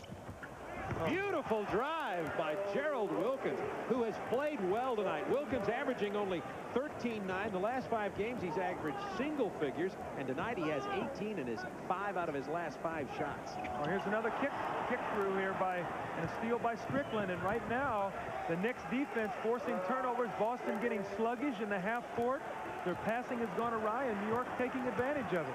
Great timeout by Stu Jackson. The Knicks have come back out here with a change in personnel. Strickland back out on the floor and have taken a 4-point lead until Bird hits from the perimeter. Well, that time Pete Myers did a good thing. He adjusted. He forced Bird to step back and fade and take the shot. But Bird is able to hit that shot. But you got to make an adjustment. The Knicks did that, and Bird still was able to score. Bird has 9 in the quarter, had only 4 in the half. Looking for Wilkins against Bird. Wilkins finally throws up the prayer, and McHale gets the rebound. Wilkins got that ball about 3 feet from the hoop and just kept being forced out. And Boston has tied it. Robert Parrish was trying to get position on the basket. The ball went through and knocked him down. That's about the only thing that's gone wrong for Parrish tonight. He has 18. Watch this. Chief's been arm wrestling the whole game with Ewing and stood his ground. He got knocked down by a ball punch. I think Kevin McHale will remind him of that in the locker room. Hey, believe me, your teammates always let you know you're not going to get away with anything. Wilkins with the miss, Bagley with the run, and he has, as usual, Parrish way out in front. The no-look to Robert Parrish from Bagley. Boston has regained the lead. Strickland got out of control, but drew the foul. John Bagley.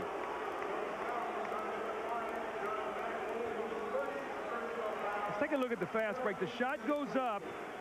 Strickland's got to be back defensively. You see him backpedaling. He lets 2 guys run past him. And as a result, Pete Myers is back there trying to play 4 guys. Rod Strickland has got to get back. You got to get below the level of the ball, and you must stop the basketball so the man below you can play the first pass. That time Rod Strickland backpedaled, and 2 guys just ran right past him. Charles Oakley getting back into the ball game as Patrick Ewing will get a rest. Ewing's had a good quarter. He's had 7, make it 8 points in the quarter. Told you that he had a touch of the flu today or something making him feel a little bit under the weather. I would have to think with this matchup right now, you've got McHale and you've got Parrish in the ball game. The Knicks look like they're going to trap it. If they get it into a half-court game, McHale and Parrish will score inside against this front line.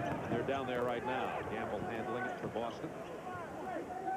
Dennis Johnson, torn right quadricep in the first quarter out of this ball game.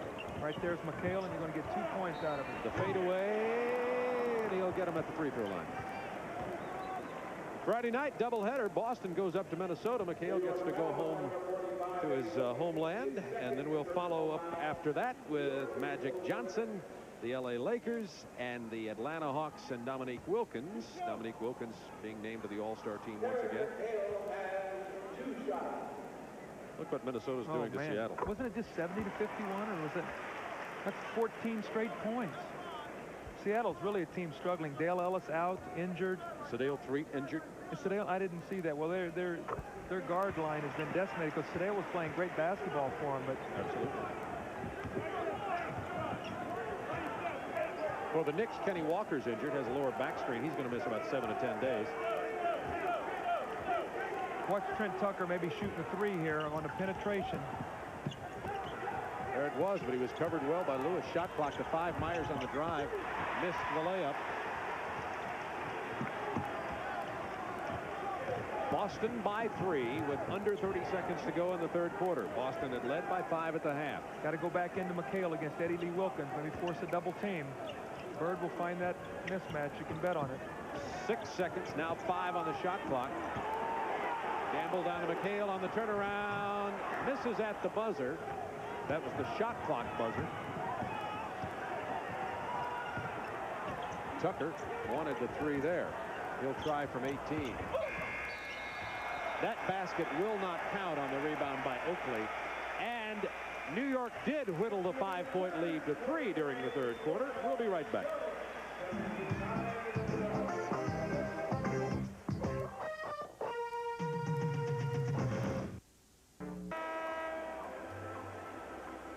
Despite a statistical rarity, Kevin McHale has missed his last 6 shots. Boston has regained the lead 79-76.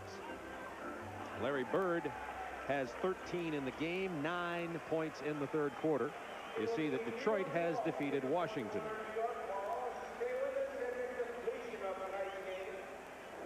Chuck Daly will be coaching the Eastern All-Stars against Pat Riley coaching the Western All-Stars. They had the best record at the end of the deadline for the All-Star game. Well, the Lakers have a rarity. They've lost 2 in a row. We see one of the great basketball people, Red Auerbach, had a chance to visit with Red today, and he seems to be doing well. But the Lakers losing at home without Magic the other night, 86-84 to San Antonio. And then last night, the Clippers took it right to them. I think they beat them by 17.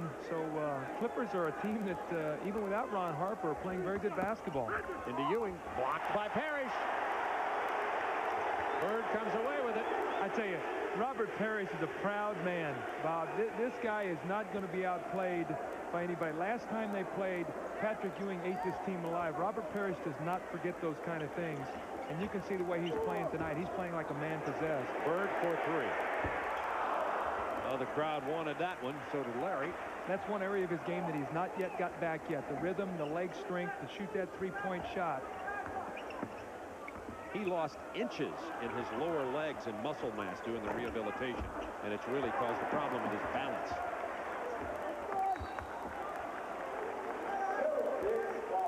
Patrick Ewing had great position on the last time down the floor, and there's Parrish going up with the block shot. Watch Bird coming out of bounds. He likes to rip screen up and come right off this screen for a little jump shot.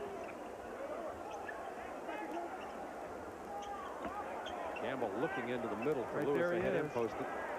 Bird just floats it up. Didn't get the bounce. Ewing out on the break with Newman. They got him posted against Larry Bird, but Parrish slid back in there. You could see that Newman did not believe that was going to go in. It was sort of an excuse me shot. You know, excuse me, I'm taking this. I hope it goes in. And when you're a shooter, you shoot the ball. You've got to think every shot is going in. New York 3 out of 10 from 3-point range tonight. McHale wanted the foul from Oakley, didn't get it. Knicks get the ball. It's been a long time since anybody scored. Bad pass from Strickland. Boston comes away with it. Boy, that play's going to be big right there. Bird rifles it to Parrish. Blocked by Ewing. That's 6 blocked shots in this game. Strickland tight ropes the sideline, kicks it to Tucker for the 3. McHale with a rebound. Well, the Knicks keep getting opportunities, and there's not been a point scored in the quarter yet. A lot of action. Parrish finally. 81-76, Boston by 5. That's the lead at halftime. Rod Strickland has not gotten into this game tonight, Bob. He's made a lot of sloppy plays. I'm not trying to pick on Rod Strickland, but It's a fact. a lot of opportunities that he's got in there, and just has not made the play happen. Against the Lakers, the game we saw last week. McHale with a block of the Newman shot attempt. Shot clock better get it off. They're not going to get it. Shot clock expired. Celtics ball. I tell you, a lot of shot blocking going on. Here's Robert Parrish going up. Great block by Ewing. And then the other end, Johnny Newman with a drive, a left-handed dunk, and here's McHale going up with a left-hand block. Beautiful play. And right now, Boston with a score will force, I think, New York to maybe get a timeout and regroup a little bit. 81-76 Boston. 9 minutes, 2 seconds remaining in this ball game from Boston Garden. Here's what Charles Oakley does. See the body pushing you off, trying to keep you off balance. He knows that if McHale catches that ball, that he can't stop him down there. Nice job by Charles Oakley. Newman tried to shovel it to Ewing, but he had nowhere to go with it. Strickland on the drive. Newman with a rebound. The Knicks within 3.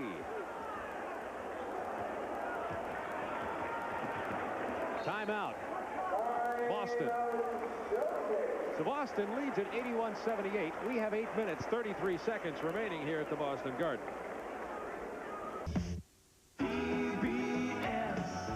Let's go to Thursday, Moses Malone inside. Tom Chambers Outside. Atlanta. Phoenix. Hey. Perimeter. Live at 9:35 Eastern on TBS. Thursday. The Suns and the Hawks only on TBS. Thursday night.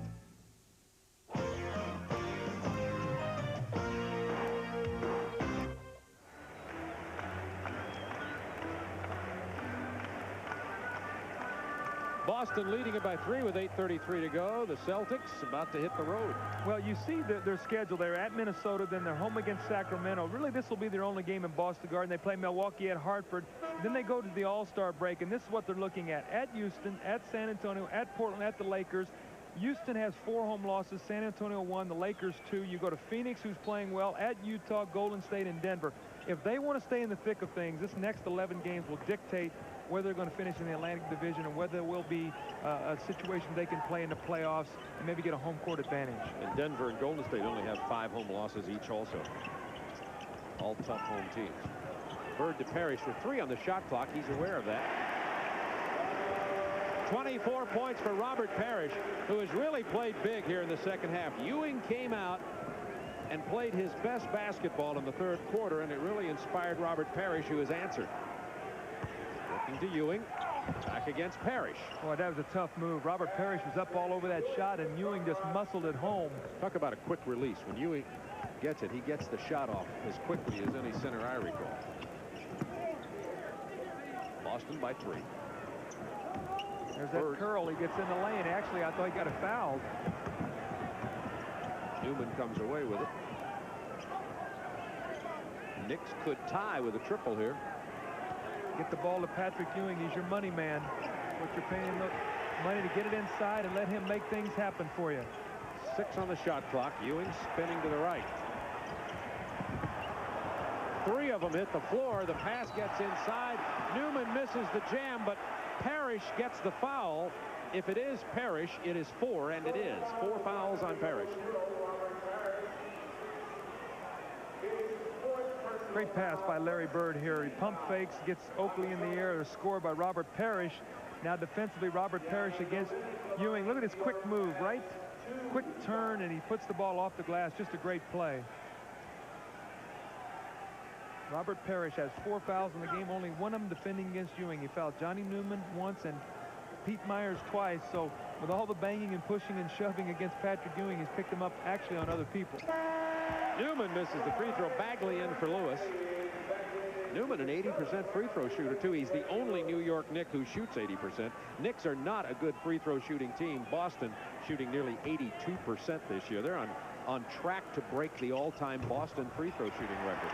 Newman misses both of them. Critical too. Yes, really. When you get at this stage of the game, free throw is so important.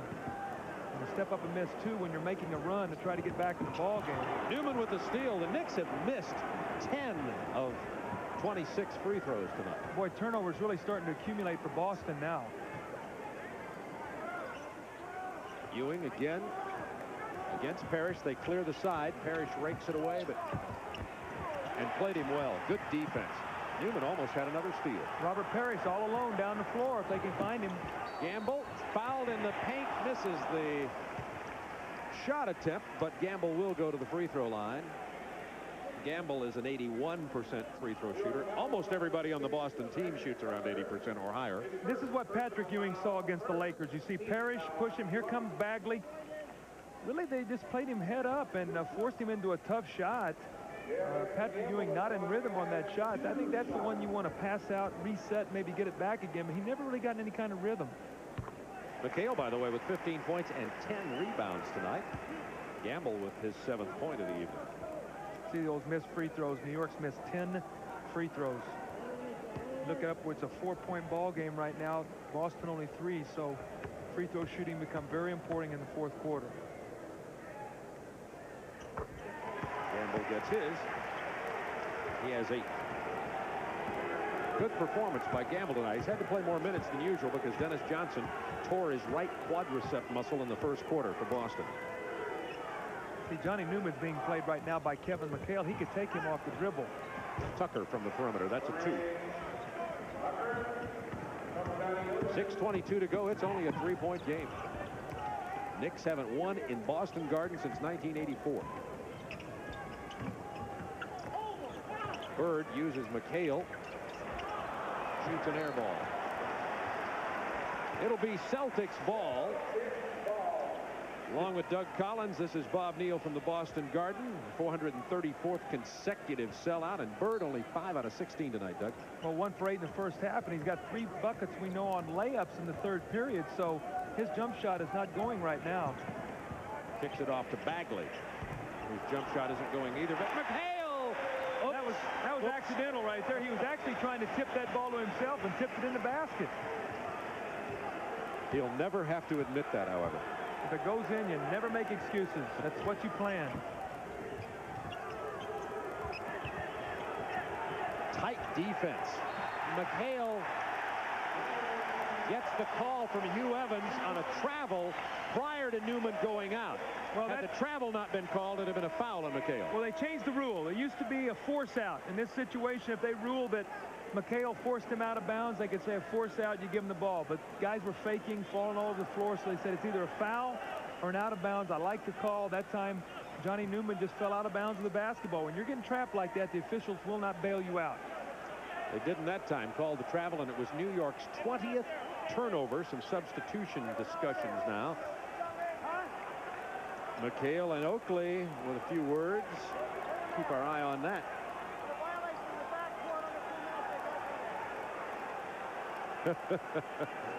Oakley came out in a bad mood tonight.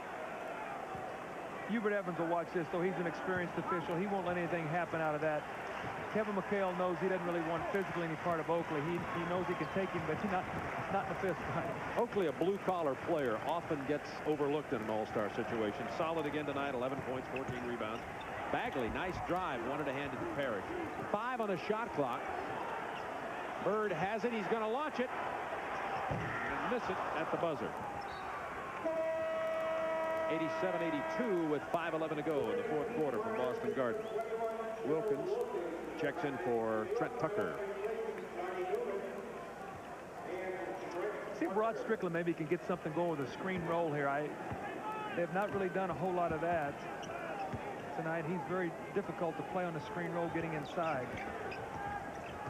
Ewing with only 2 points in this quarter, had 8 in the 3rd. Ewing has it blocked by Parrish, but first the foul. Robert Parrish is everywhere tonight, isn't he? He actually shut down the penetration that time by Gerald Wilkins. And then watch his recovery. Bob, this is a quick recovery. You're going to see Gerald Wilkins make a curl. Here's Parrish coming over to try to get help, and then he recovers. Actually, a good shot block just got him down low with the body. It is 5 personals on Robert Parrish, however, significant, as Joe Klein's going to come in for the Celtics. We have 4:56 remaining, and it's a 4-point ball game. Ewing could cut it to 3. Well, Robert Parrish getting a big hand, and well, he should.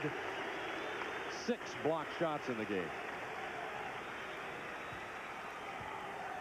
Member of the All-Star team for the East once again. 24 points, 8 rebounds. I think out of 8 of those rebounds, I think 6 of them on the offensive boards. And Patrick Ewing on the other end has only 15. Boston by 4. Bagley goes by a prone Rod Strickland, but another turnover. That's 18 for Boston, 20 for the Knicks. Oakley wants the ball inside against Gamble. Bird doubling down. He stripped it away. Out of bounds off Oakley. Intelligent eyes in the back of his head. Defense by Bird again. See, what happens here is Charles gets a little impatient here. He's got a mismatch. He wants to go too quickly with it. Make Bird clear out of there. Either that or dump the ball back outside. Bird laid right there, was waiting for him to try to put the ball down and knocked it loose. See, Bird never looked, I swear. There are eyes in the back of his head. Rebound Klein, which I think is illegal. McHale with another three. You got to be kidding me. That's not a good shot there. I'm sure Jimmy Rogers not real happy with that one. One is okay. Two is, let's think about it. Particularly at this point of the game, Boston with a 4-point lead and under 4 minutes remaining. McHale has missed 8 of his last 9 shots. Very rare for Kevin McHale. Strickland saw McHale coming at him and hit the jumper anyway. See, what happens is they ran a nice screen roll there. Pete Myers actually had a shot. He's not confident shooting it, so he penetrates. That's where you need that spot-up jump shooter. I think Kiki Vandeweghe, if he gets healthy, can help them in that area. A 2-point Boston lead.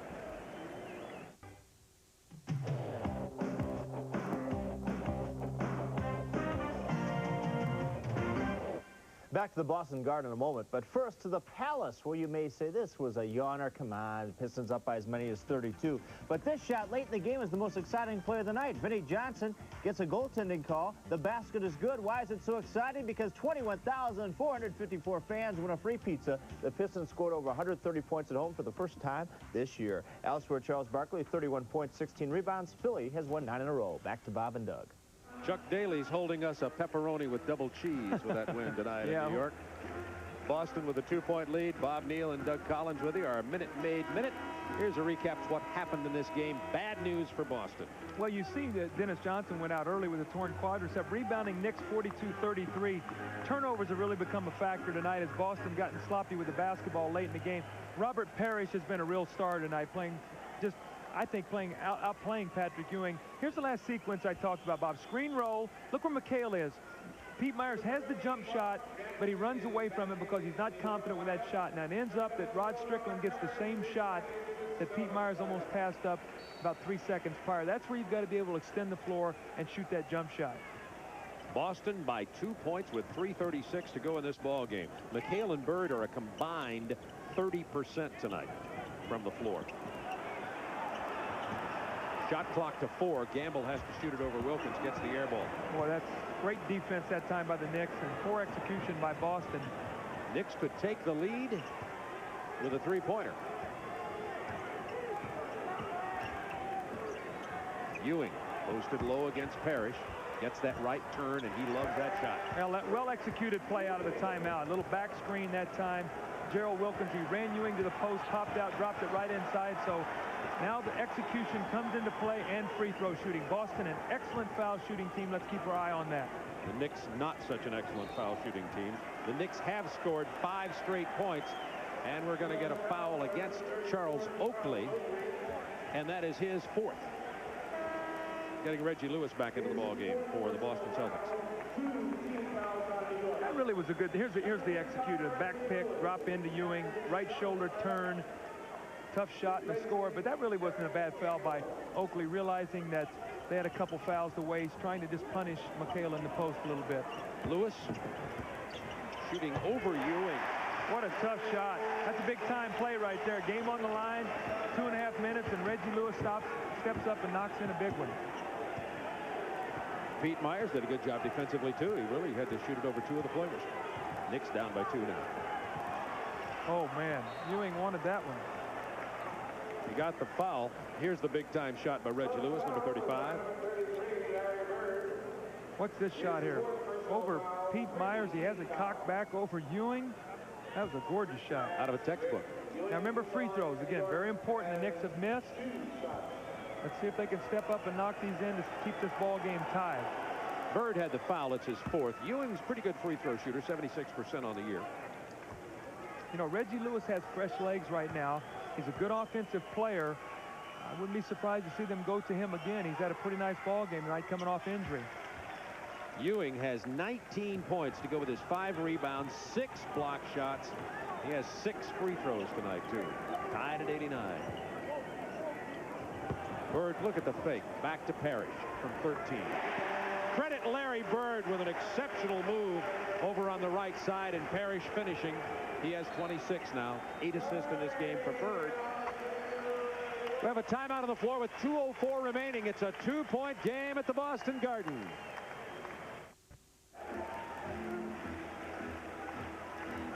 Bob, let's take a look here at a bread and butter play Boston likes to run. It's a screen roll with Bird and Parrish. Normally, Pete Myers would be on the other side of Bird, forcing Bird over the top of the screen. We're seeing the way New York plays. They're zoning it. They're dropping Ewing because Parrish loves to slip this. What happens is now as he slips it, this guy's got to get over quicker. Gerald Wilkins a half step slow, and he was not able to get there, and as a result, to get the shot. But here's the look right here. They're going to force Bird down to Ewing. Ewing's got to help. Someone's got to pick up Parrish. He was a step slow, and it cost him 2 points. They've posted Ewing again. Spins into the lane. Parrish got the bump. No foul. Oakley saved the loose ball. Here comes Jackson to Ewing. Patrick Ewing ties it at 91. Give credit to Charles Oakley running that loose ball down that time. The ball was knocked loose, and Oak just wanted it, and he went and got it. Ewing has 21. Oakley 15 rebounds in this game. They're going to run it again. Screen roll. Watch Parrish. He loves to slip it. Look at Myers' defense. It's exceptional. 10 on the shot clock for Boston. Boy, Bagley's been real shaky with the basketball. Spin move inside. He drew the foul with only 3 seconds on the shot clock. And it's on Pete Myers. That's not a shooting foul, though. That's only the... Good point. That's only the 3rd team foul. And first in the last 2 minutes, so it's sideline out of bounds. It'll be the same for Boston. They have only 3. Excuse me, the Knicks. The Knicks have 4 team fouls. Boston has 3, correct. So Boston has 1 to give. Watch Bird against Pete Myers. Myers across the top. Now that's not a good foul. That's second in the last 2 minutes. Now you got the best free throw shooter in the NBA who's made 53 or 54 in a row going to the foul line to shoot 2. And the only thing you can hope as a coach over there is that the law of percentages or averages finally catches up with him at some point in time. Not from the free throw line. Stay with us after the game. A movie called Zigzag with George Kennedy on TNT.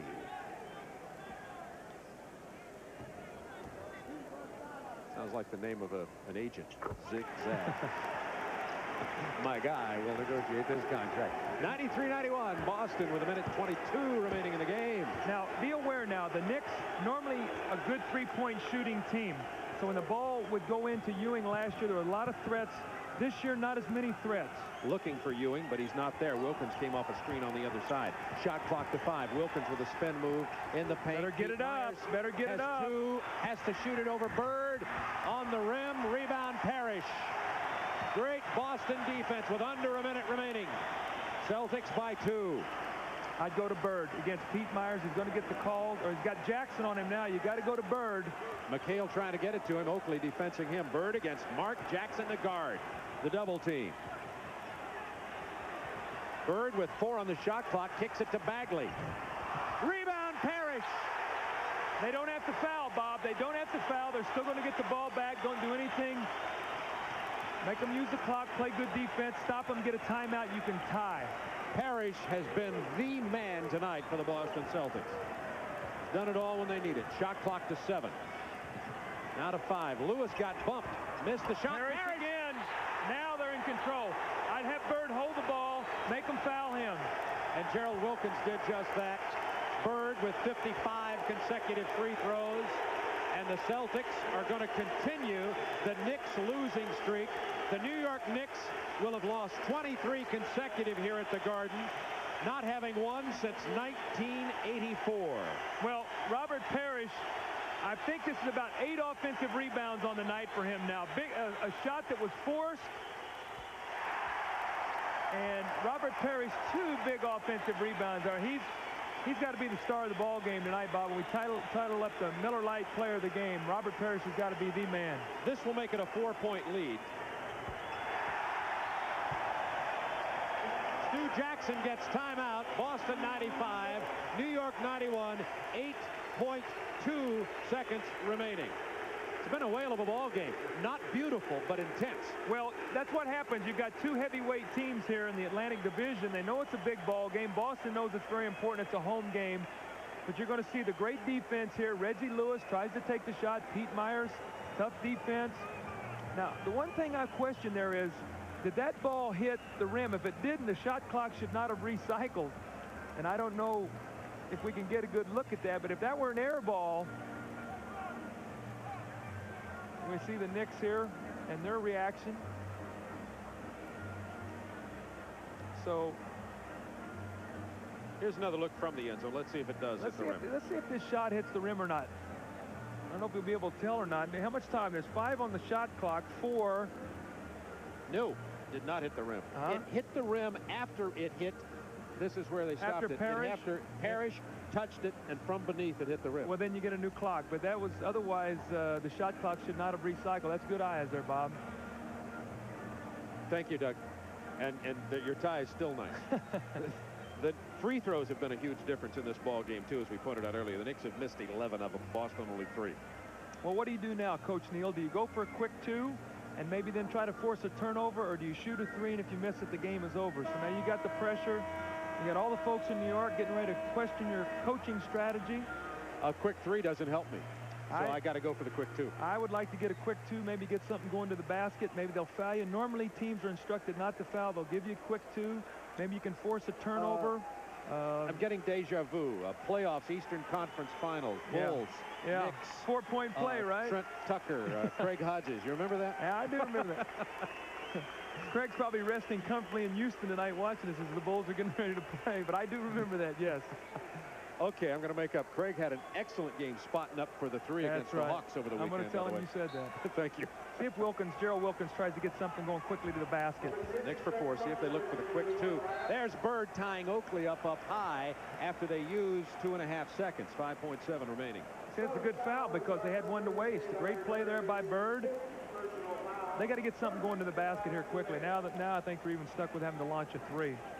Because of the time remaining. 5 points. Here's Trent Tucker from about 25. He misses. Bird rebounds.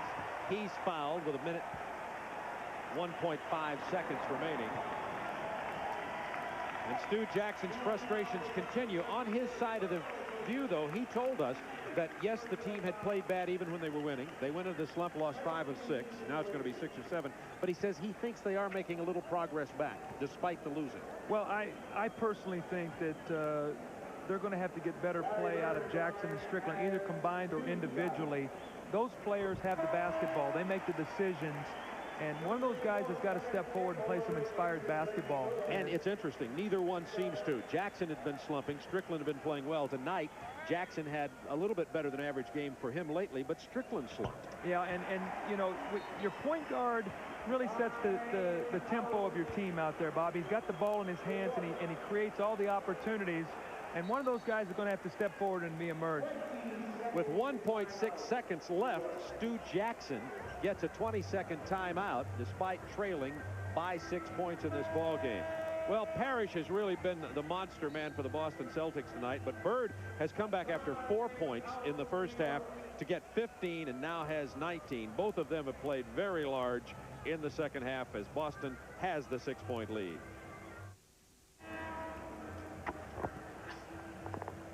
Boston with a 6-point lead, 1.6 left. Knicks out here for a final shot, but here's the real significant flurry at the end. Well, you see the shot clock, 1 second, it was recycling, and Robert Parrish for the big rebound to give his team another time to run the clock, and then he even came up with another one, and then Larry Bird stepped up and made 6 straight foul shots, and this ball game is over. Right now we're just waiting for the final score. Tucker for 3. He misses it at the buzzer. And Boston gets the 6-point lead, 97-91. And the Celtics are within a half a game of the lead in the Atlantic Division. Philadelphia beat Indiana tonight. They are tied with the New York Knicks. Clutch Men, Clutch Moments, brought to you by the official vehicles of the NBA, Jeep and Eagle. With seconds left, Rod Higgins' foul shot ties Golden State with Boston. Who will the Celtics look for in the clutch? As the clock runs down, the Celtics go to Dennis Johnson in the clutch. Danny may have to take a long one. Dennis will. Hits it! You can expect the best from Jeep and Eagle.